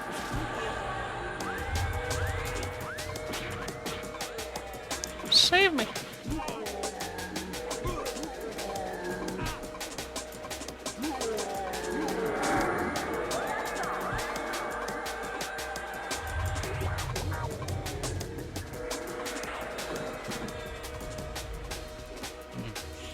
But what I'm doing here is I've got a lobby character that needs a little bit of Thurgood infection.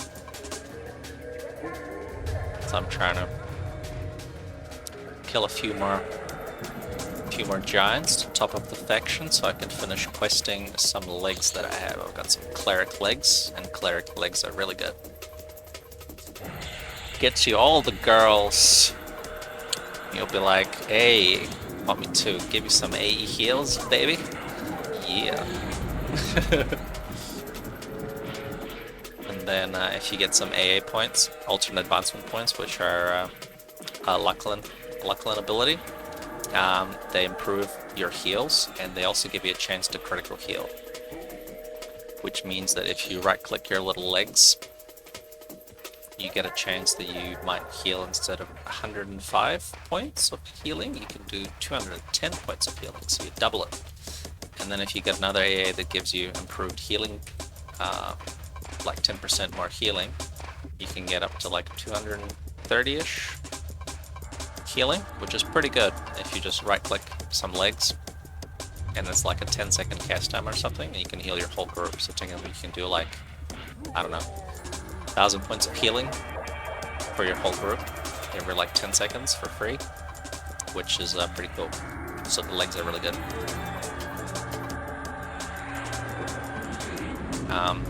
It's especially good in Lucklin if you're outdoors, because you can be on a horse, and horses let you mana regen while standing. So what you can do is you can be outside on a horse, you can be standing, you can click your legs, and you can be mana regenning while you heal the group for free. So if you're fighting bosses with AEs, or if you're like if the mob has a damage shield or something on and all the melees are getting hit, you can just do some leg clickies and get free heals. And it's pretty cool, pretty funky. Also, they're pretty good stats. The legs themselves are pretty nice. Like they got like 80 mana or something, which is not bad for a cleric. So, if you're not familiar with this expansion, Lucklin, there's an ability for the enchanters called Dire Charm. Dire Charm, what it means is it gives you the ability to permanently charm an NPC. So it's got a 1 hour and 12 minute cooldown time, and the NPC has to be level 46 or below. So I found a little giant pet that's about level 35, and he is a permanent pet. So I don't have to worry about charm breaking, which is pretty cool, pretty cool.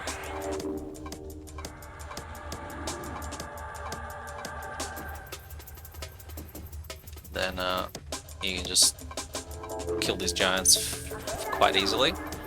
Because the pets, they hit for like 130-ish, I think. I'll just turn other hits on. Filters, other hits. 117. Well, I can use this to level up my defense skill. Yeah, 117. Not bad for a permanent pet.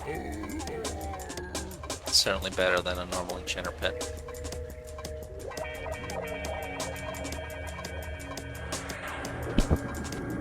So I'm gonna do like a little round of clearing over here.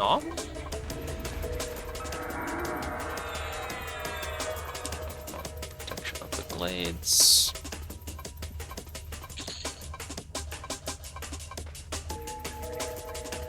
So I'm gonna do a little round of clearing because these guys give really good faction if they're good in some of these named giants are maybe 10 or 15 faction. The normal giants are 5 faction, so if I kill a few of these named little boss dudes, that might just be enough to get me enough faction to finish the legs.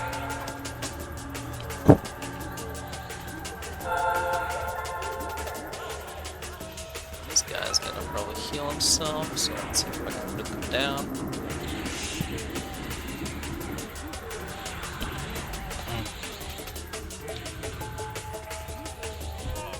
Oops.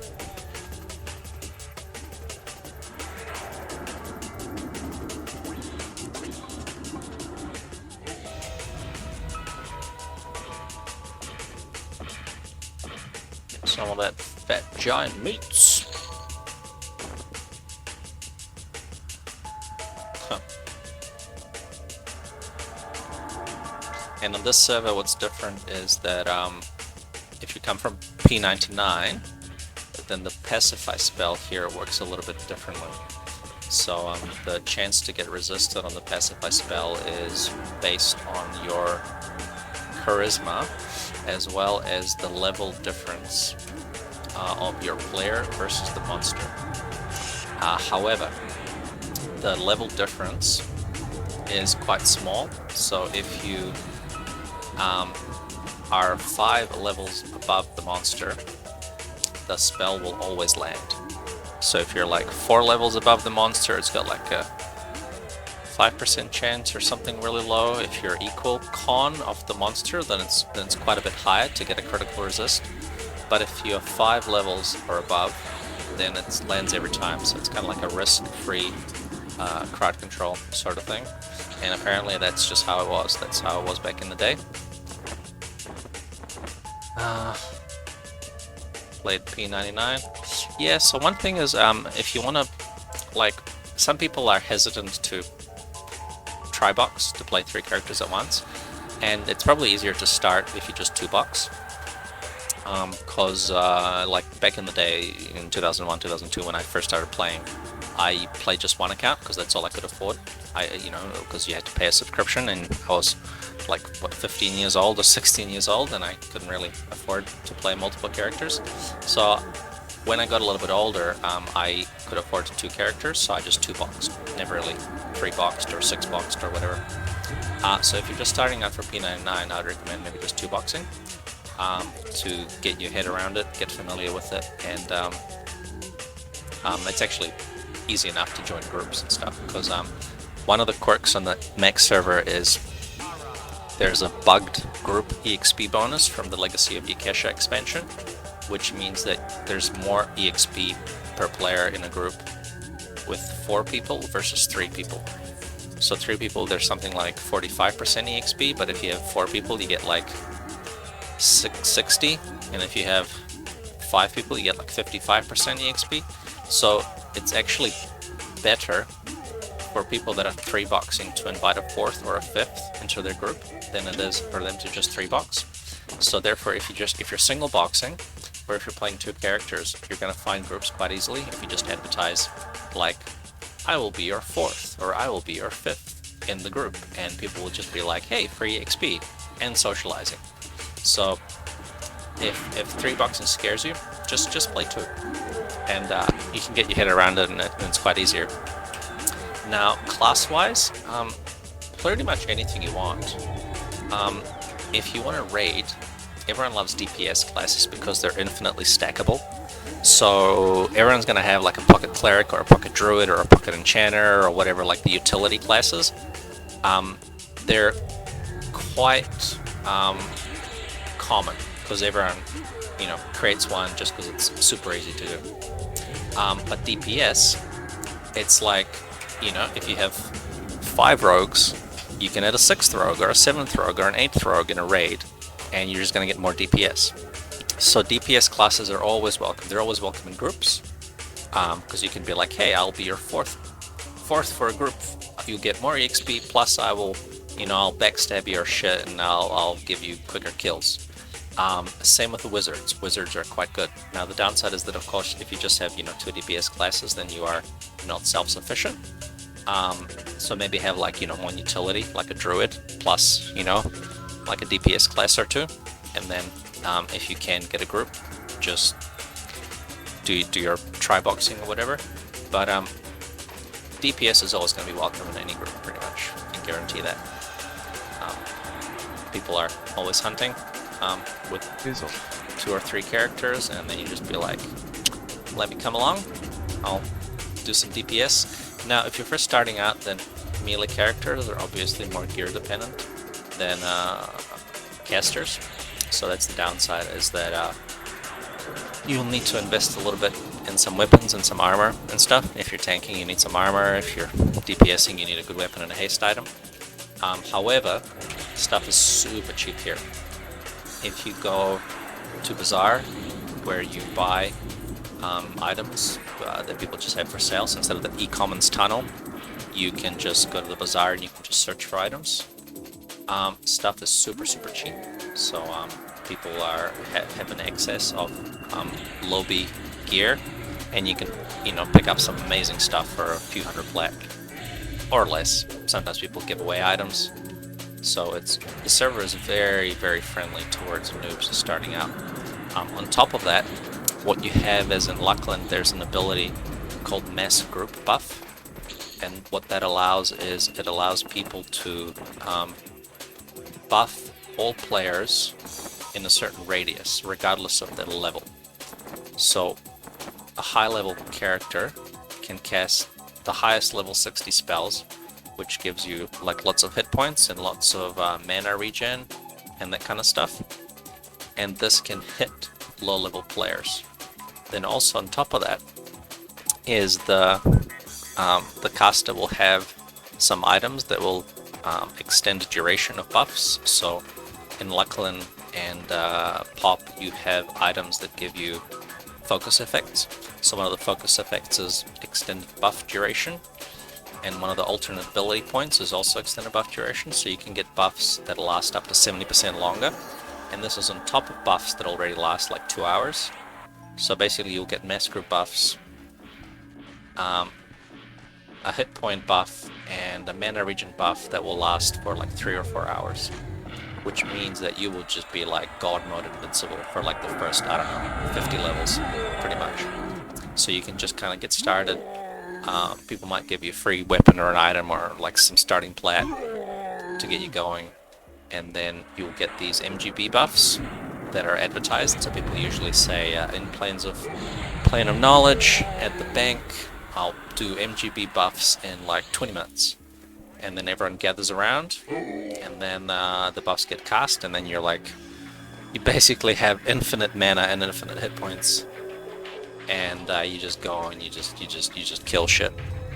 And the first 20 levels will just fly, and after that, it may slow down a little bit, but it's still going to be a lot quicker than if you were just starting out on your own with the normal level 20 buffs that you have, because those are garbage.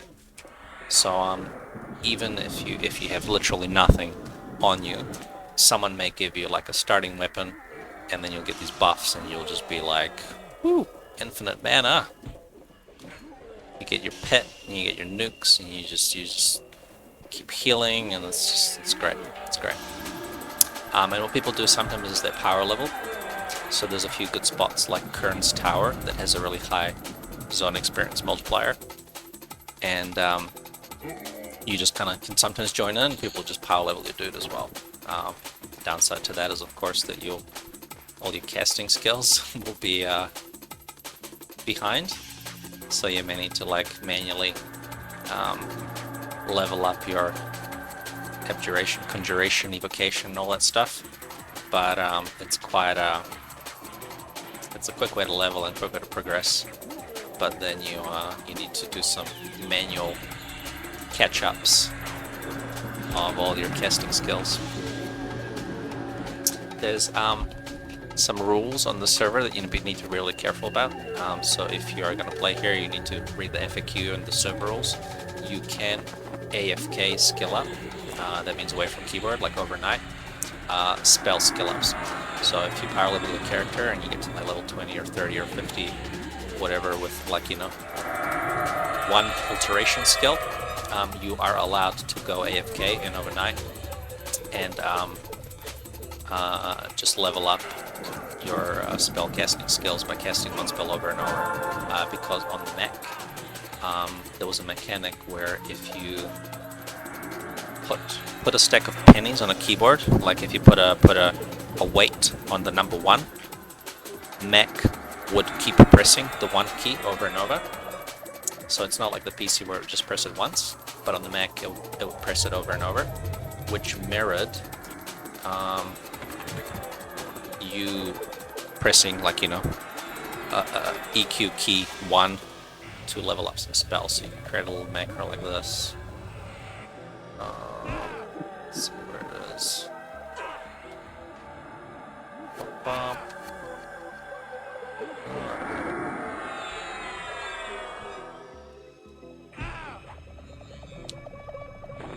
I had a little keyboard macro. Yeah, practice like this. You would the player slowed?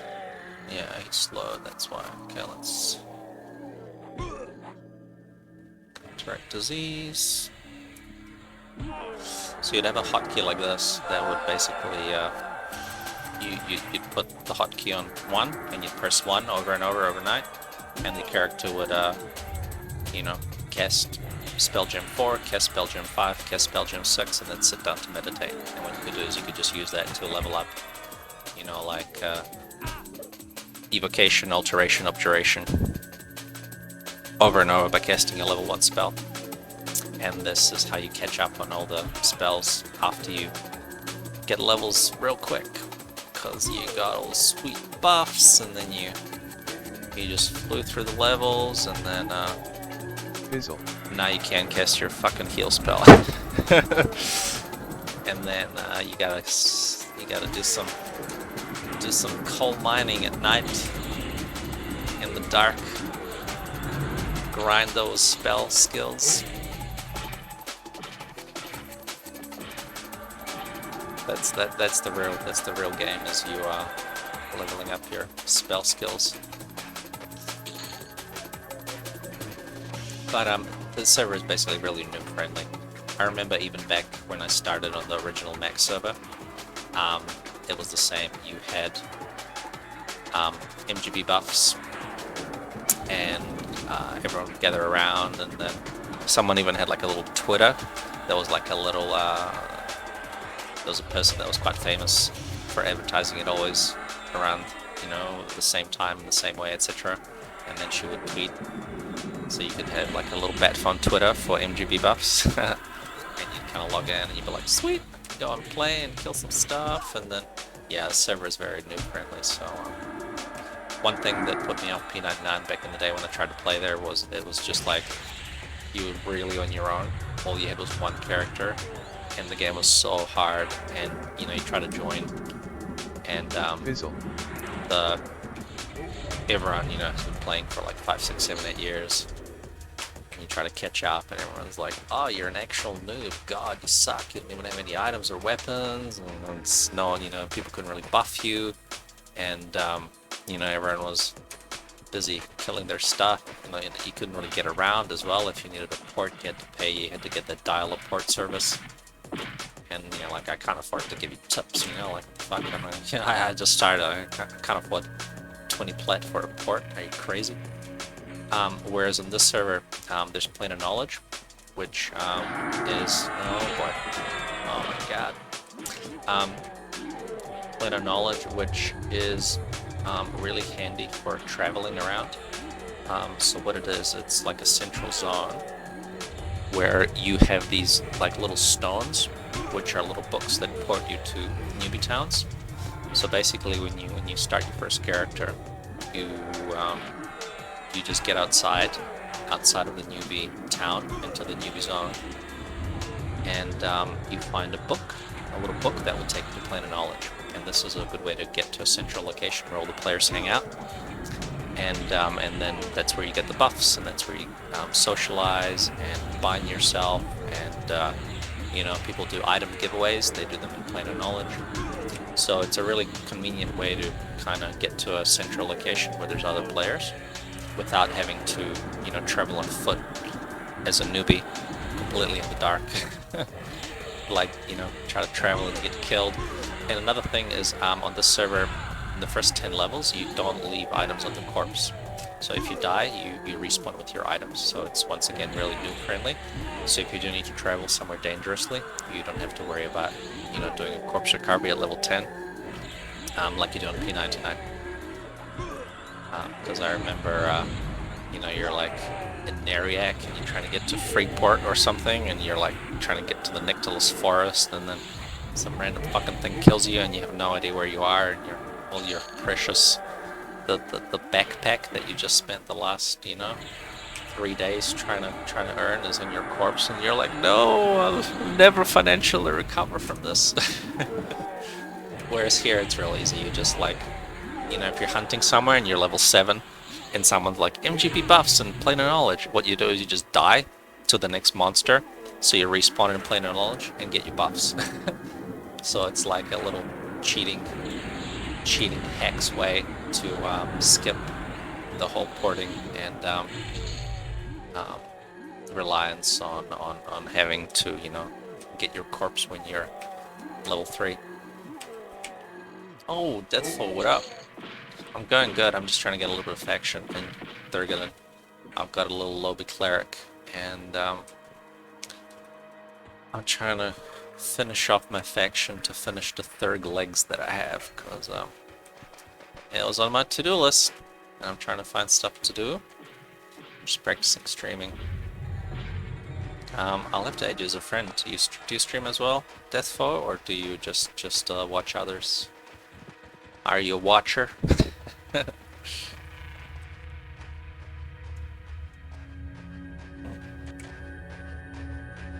Yeah, cool, nice. Yeah, it's like work time over there in the States, so I think it's what, like 10 in the morning or 9 in the morning or something?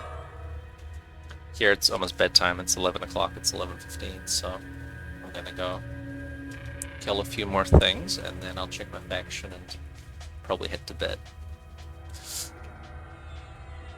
But I'm trying to find a good time to stream as well, because I think with lots of people being asleep or at work, I don't think there's many streamers around, so I'm streaming EQ might get lots of viewers, because everyone's like, oh, there's like 2 people streaming.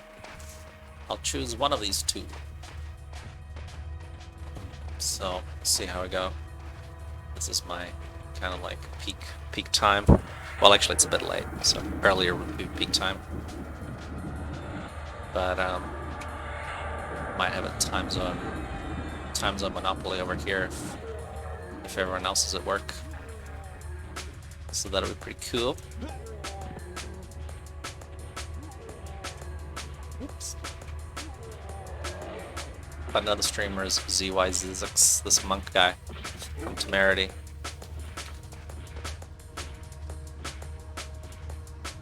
He's been kind of takes breaks from playing, so sometimes you don't see him for months, and then he's been EXPing lately.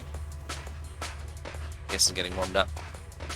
So I'm in New Zealand, so not quite Australia. Australia would be 2 hours earlier. I think Australia would be, I guess, better for streaming, but maybe not better for raiding, because I would be, it'll be real early in the day to be raiding.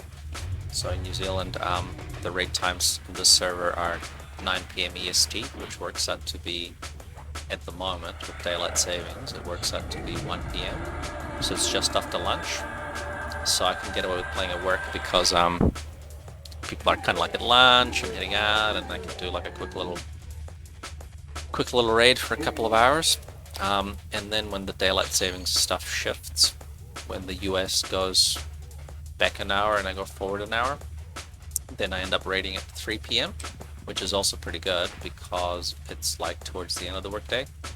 So I can get away with playing and, like, you know, staying at work extra late because I'm just such a hard worker. I gotta finish off those spreadsheets at 6 p.m. and I gotta get that next style spreadsheet done. So time zone wise, it works pretty good. If I was in Australia, then I think the 2-hour difference would make it a bit awkward. I'd have to raid at like 11 in the morning at the moment, and then at the daylight savings shifting time at 1 p.m., which is still quite awkward.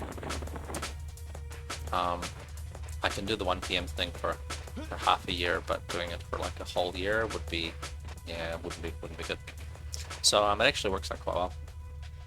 And then when I get home after work, when it's like 5-6 p.m. my time, it's quite quiet in the land of EQ, because it's like midnight, 1 o'clock, 2 o'clock in the morning, and a lot of people have gone to bed, so I have a free reign to quite a lot of bosses and stuff. If I kill some things and they respawn in my time zone, there's not many people on that compete with me. Yeah, 9 p.m. If I had to actually raid at 9 p.m., I don't think I could really do it because I'd go to bed at like midnight or 1 in the morning, which would just be brutal for work. I need my rest. So typically I go to bed around between 11 and 12, which would be, you know, just when we're killing the bosses. So having to stay up too late would be not good.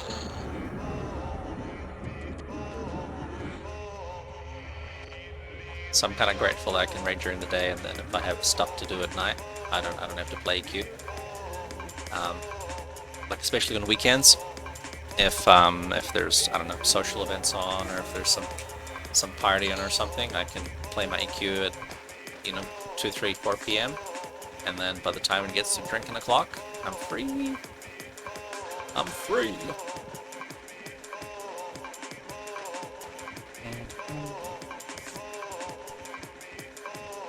Okay, what I might do is I might kill a few more of these giants, and then my guy's stuck. Kill a few giants, and then I should be good on the factions.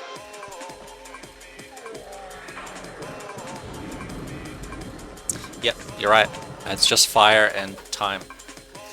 So they did Plane of Water recently. I think people were testing the coordinate event and stuff, and Plane of Fire is next. I don't know why. I don't know if there's a reason why he's left Plane of Fire to the end, if there's something tricky with the Finn and Roe Plane of Fire event, or if it's kind of like maybe because everyone expected it first, because everyone wants to EXP in the Plane of Fire, so maybe they're not wanting to get people too excited about the rate of EXP or something like that. I don't know, I'm just guessing. But when Plane of Fire gets done, then it's just Plane of Time. And Plane of Time, I don't know how many mechanics it really has, because there's not really quests. It's just the boss fights, the ring, or rather the lockout wave events, or whatever it's called, aren't too complex, I don't think. They might be, but it's not as involved of a zone as, you know, like Plane of Earth A and Plane of Earth B might be. So I'm hoping that once Plane of Fire is out, then it's probably going to be like another month or two until Plane of Time, which will be pretty exciting. So my rough guess is maybe another month to Plane of Fire, and then another month or two for Plane of Time. So that would put us at, well, I don't know, September maybe, but maybe earlier, maybe August. We had a little guessing game on our guild, a little competition on Discord to see who would guess when Planes of Power would be released, and my guess was, I think, like middle of August. So that was that was like over a year ago, maybe more. So that was my rough guess. Yeah, NevMesh, that's true. So what the devs are trying to do is change the pathing of the zones. Previously, every single zone had manual path nodes, which is how the mobs move around, which was quite a lot of work, and not many devs are familiar with the path node mechanic. I think Heinar was the only dev that did that. So, you know, like Torvin, one of the devs would finish the zone, and then they would be like, alright, Heinar, now you gotta do the pathing. And then if Heinar's busy with family or real life stuff, then it would be like months before a zone would have the pathing nodes. With NevMesh, what it is, it's an EQemulator adaptation of some code that automatically plots a way for a monster to get to you. So it kind of like parses the geometry on its own. It's like some AI thing where it kind of looks at the floors and the walls and the bridges and the water, and it kind of tries to automatically figure out how things are connected, and it builds this nav mesh, which is kind of like a grid mesh of the whole zone, and it kind of automatically makes the monsters be able to decide how to get to you and how to get around. Now, it's not perfect, it needed a lot of fixing, so what they did is they initially kind of released it and it was a big old clusterfuck, because everything was just funky and it didn't know how to deal with stairs and the different floors, and stuff would just not connect properly. So it's taken a bit longer to implement than the devs would like, but what they're trying to do in Planes of Power, instead of manually building every single pathing node for every single zone, they're trying to make NevMesh work a lot better, so that it can automatically generate the pathing nodes, and also so other devs are familiar with how the code works. Because I think Rob is another dev, he says he wants to learn how to do the NevMesh pathing, so that it's not just relying on one person for the whole project to do the pathing. So some of the zones will be more or less dependent on NevMesh, like for example, Heinar had to do some underwater pathing for the Plane of Water, and Plane of Fire is going to have lots of ramps and like outdoor-indoor kind of like a little castle with lots of objects that the mobs have to navigate around and stuff like that. So the NevMesh has to know how to treat these all these extra objects around, and like whether the monster can get out of the castle or inside the castle or go down the stairs of the ramp or whatever. So I think a little bit of development time needs to be spent on getting the back-end code to work to go with the zone geometry, as well as all the mob scripts and the behaviors of the Finn and Row event and that kind of stuff. So we're just gonna be patient. I you know, don't code myself, so I don't know how easy or how involved all this coding stuff is, but judging by, you know, the game being 20 years old, I'm guessing it's like spaghetti code that's like a pile of shit built on a turd on a crap sandwich, and it's all kind of interlocked, and you know, you try to fix a monster that paths a bit funny and you end up breaking like bards. So like all the bard songs just start, you know, flying you up in the air or something, I don't know. It's an extremely easy way to change one bit of code that has cascading effects that completely break something seemingly unrelated. So sometimes you have patches that are, you know, fixing one thing and then break something else, and then the dev is like, oh, fuck bards. I tried. But unfortunately, there was like one bit where he was trying to fix some bard stacking where some songs weren't like stacking correctly and stuff, and then he ended up like completely breaking something else, and then he couldn't even fix it, so he had to like roll it back, and he was like, I give up. So some of these things can take a little while, because while, you know, developing a script, the dev can, you know, discover like, oh, the way this monster's hit points is calculated isn't quite right. Then he tries to, you know, update the code behind the hit points, and then that makes like all the buffs, you know, like subtract your health or something. It's like just stuff just gets really weird really easily. So sometimes the development, you know, seems to go a few steps backwards. You know, you're making progress, and then all of a sudden, you know, you break a whole bunch of shit, and you have to spend 2 weeks trying to figure out what broke and why did it break, and so it goes with the old game like this. So I can't really blame the devs for taking the time, because you have to keep in mind they do all this in their own free time. Nobody pays them for this shit. Do you want to code for, you know, 8 hours a day and spaghetti code for $0? I kind of don't.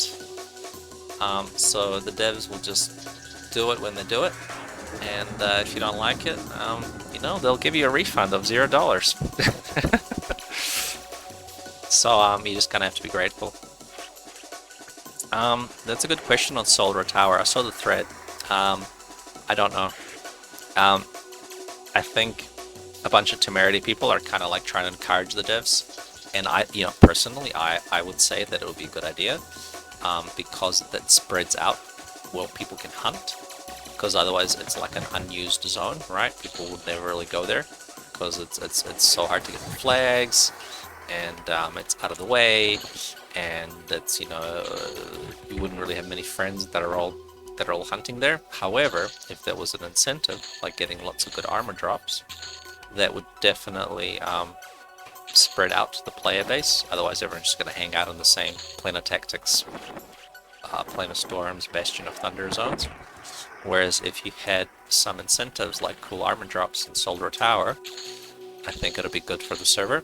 However, having said that, the devs have done counterproductive things like that before, where they've nerfed a certain area, where, like an out-of-the-way area where people hunted, and nobody really went, except for like a small group of people. And then what they did is they, you know, they deemed some mechanic was not accurate, and then they changed it, and then people abandoned that zone, and everyone just kind of went to hunting back in the same old area. So I really don't know. I think it might be a coin toss on that one. They're probably going to put it to a vote.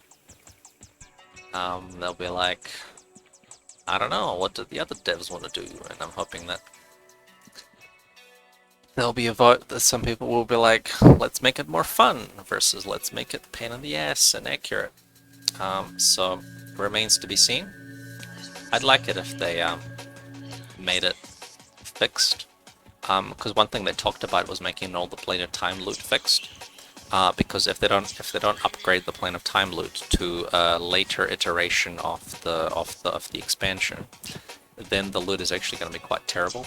The current fixed style loot is going to be like better.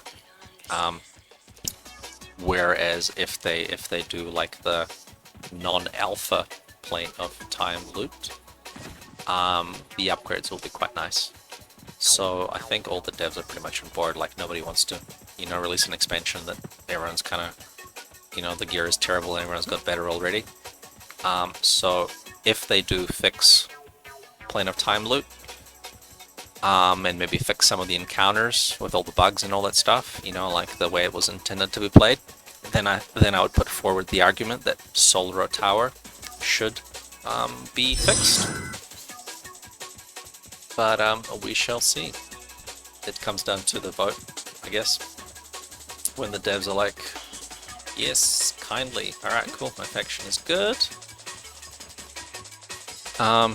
Yeah, depends on the mood of the devs. It'll be nice that if people could...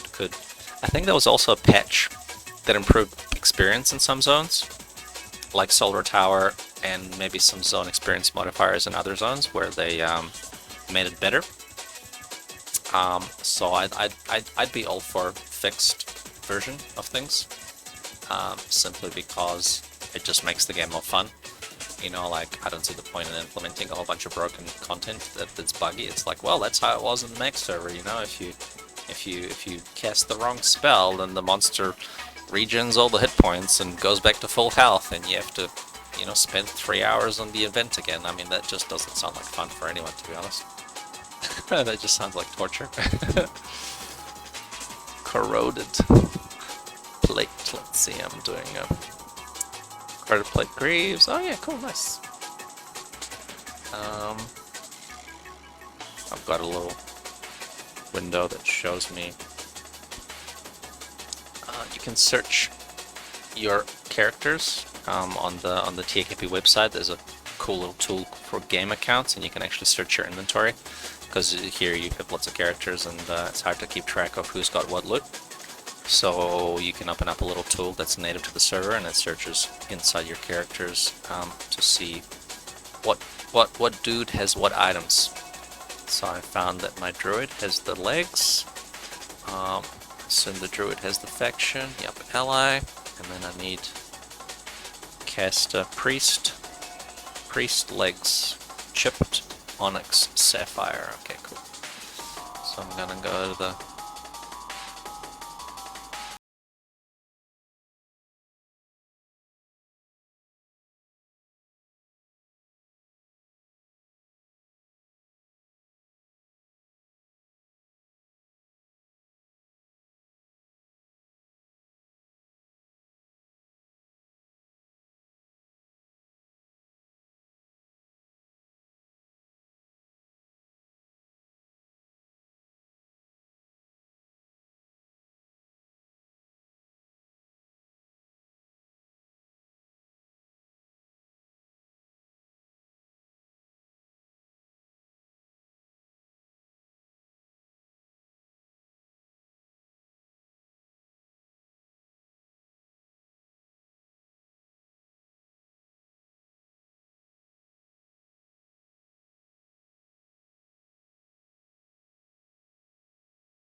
I want to go back to plane of knowledge.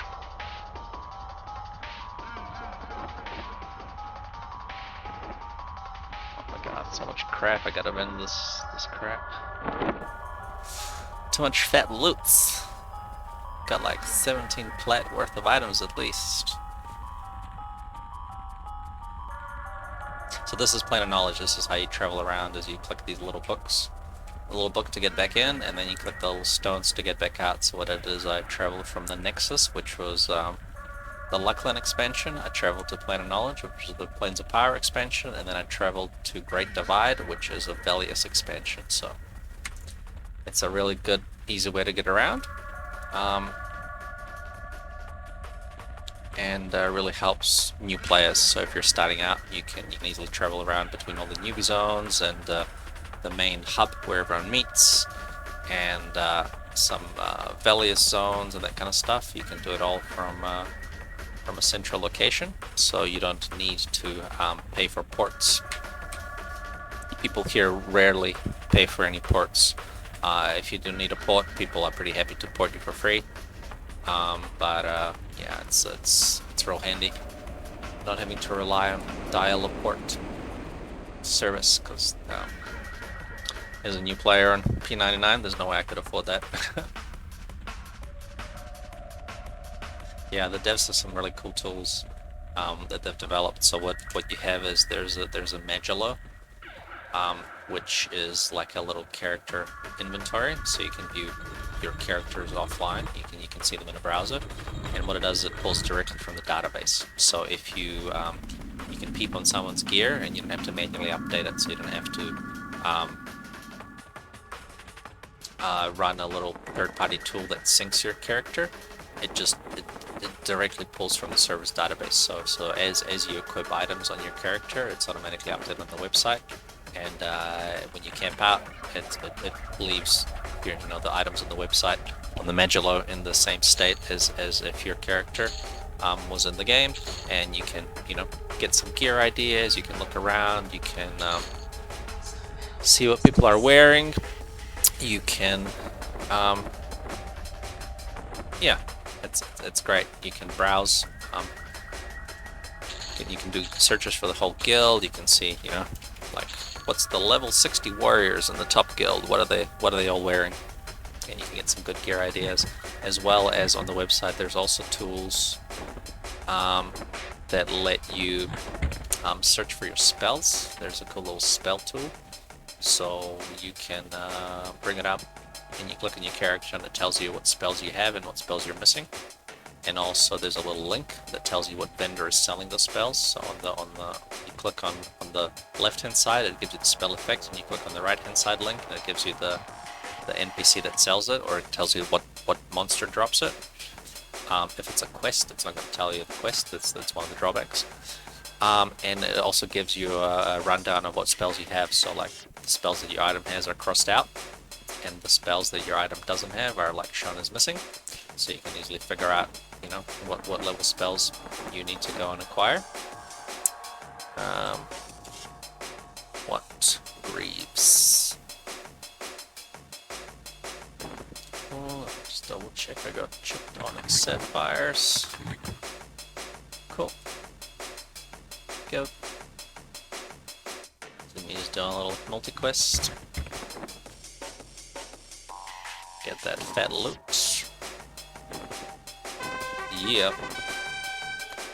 And then put my pants on, and it's the same graphic. It's the same graphic. So, barbering my legs. I can give those back and sell them. And, yeah. I think we might be done for the evening. I gotta go to sleep. Crystal chin boots. Cool. Oh no, I can't get those because it's a lore item. As you can see, I haven't played this character very much. I still got my skin of milk and my bread cakes. I got my 4 cleric pearlescent fragments ready though, but still drinking mama's milk. But yeah, if you want to check out the server, it's just I think I put the URL in the stream info. If not, just Google it. TAKP project. That's the website where there's like a getting started. There's a little wiki. Gives you a good guide of what client to download, and I think the client is already packaged up. You just kind of install it, and can get started playing pretty quickly. And then just get some buffs and win. I may get some food just for good luck. But yeah, thanks for tuning in, and I'll see you guys on the flip side. Have a good night. Ciao! Ciao! Miss you guys already. See you. Good night.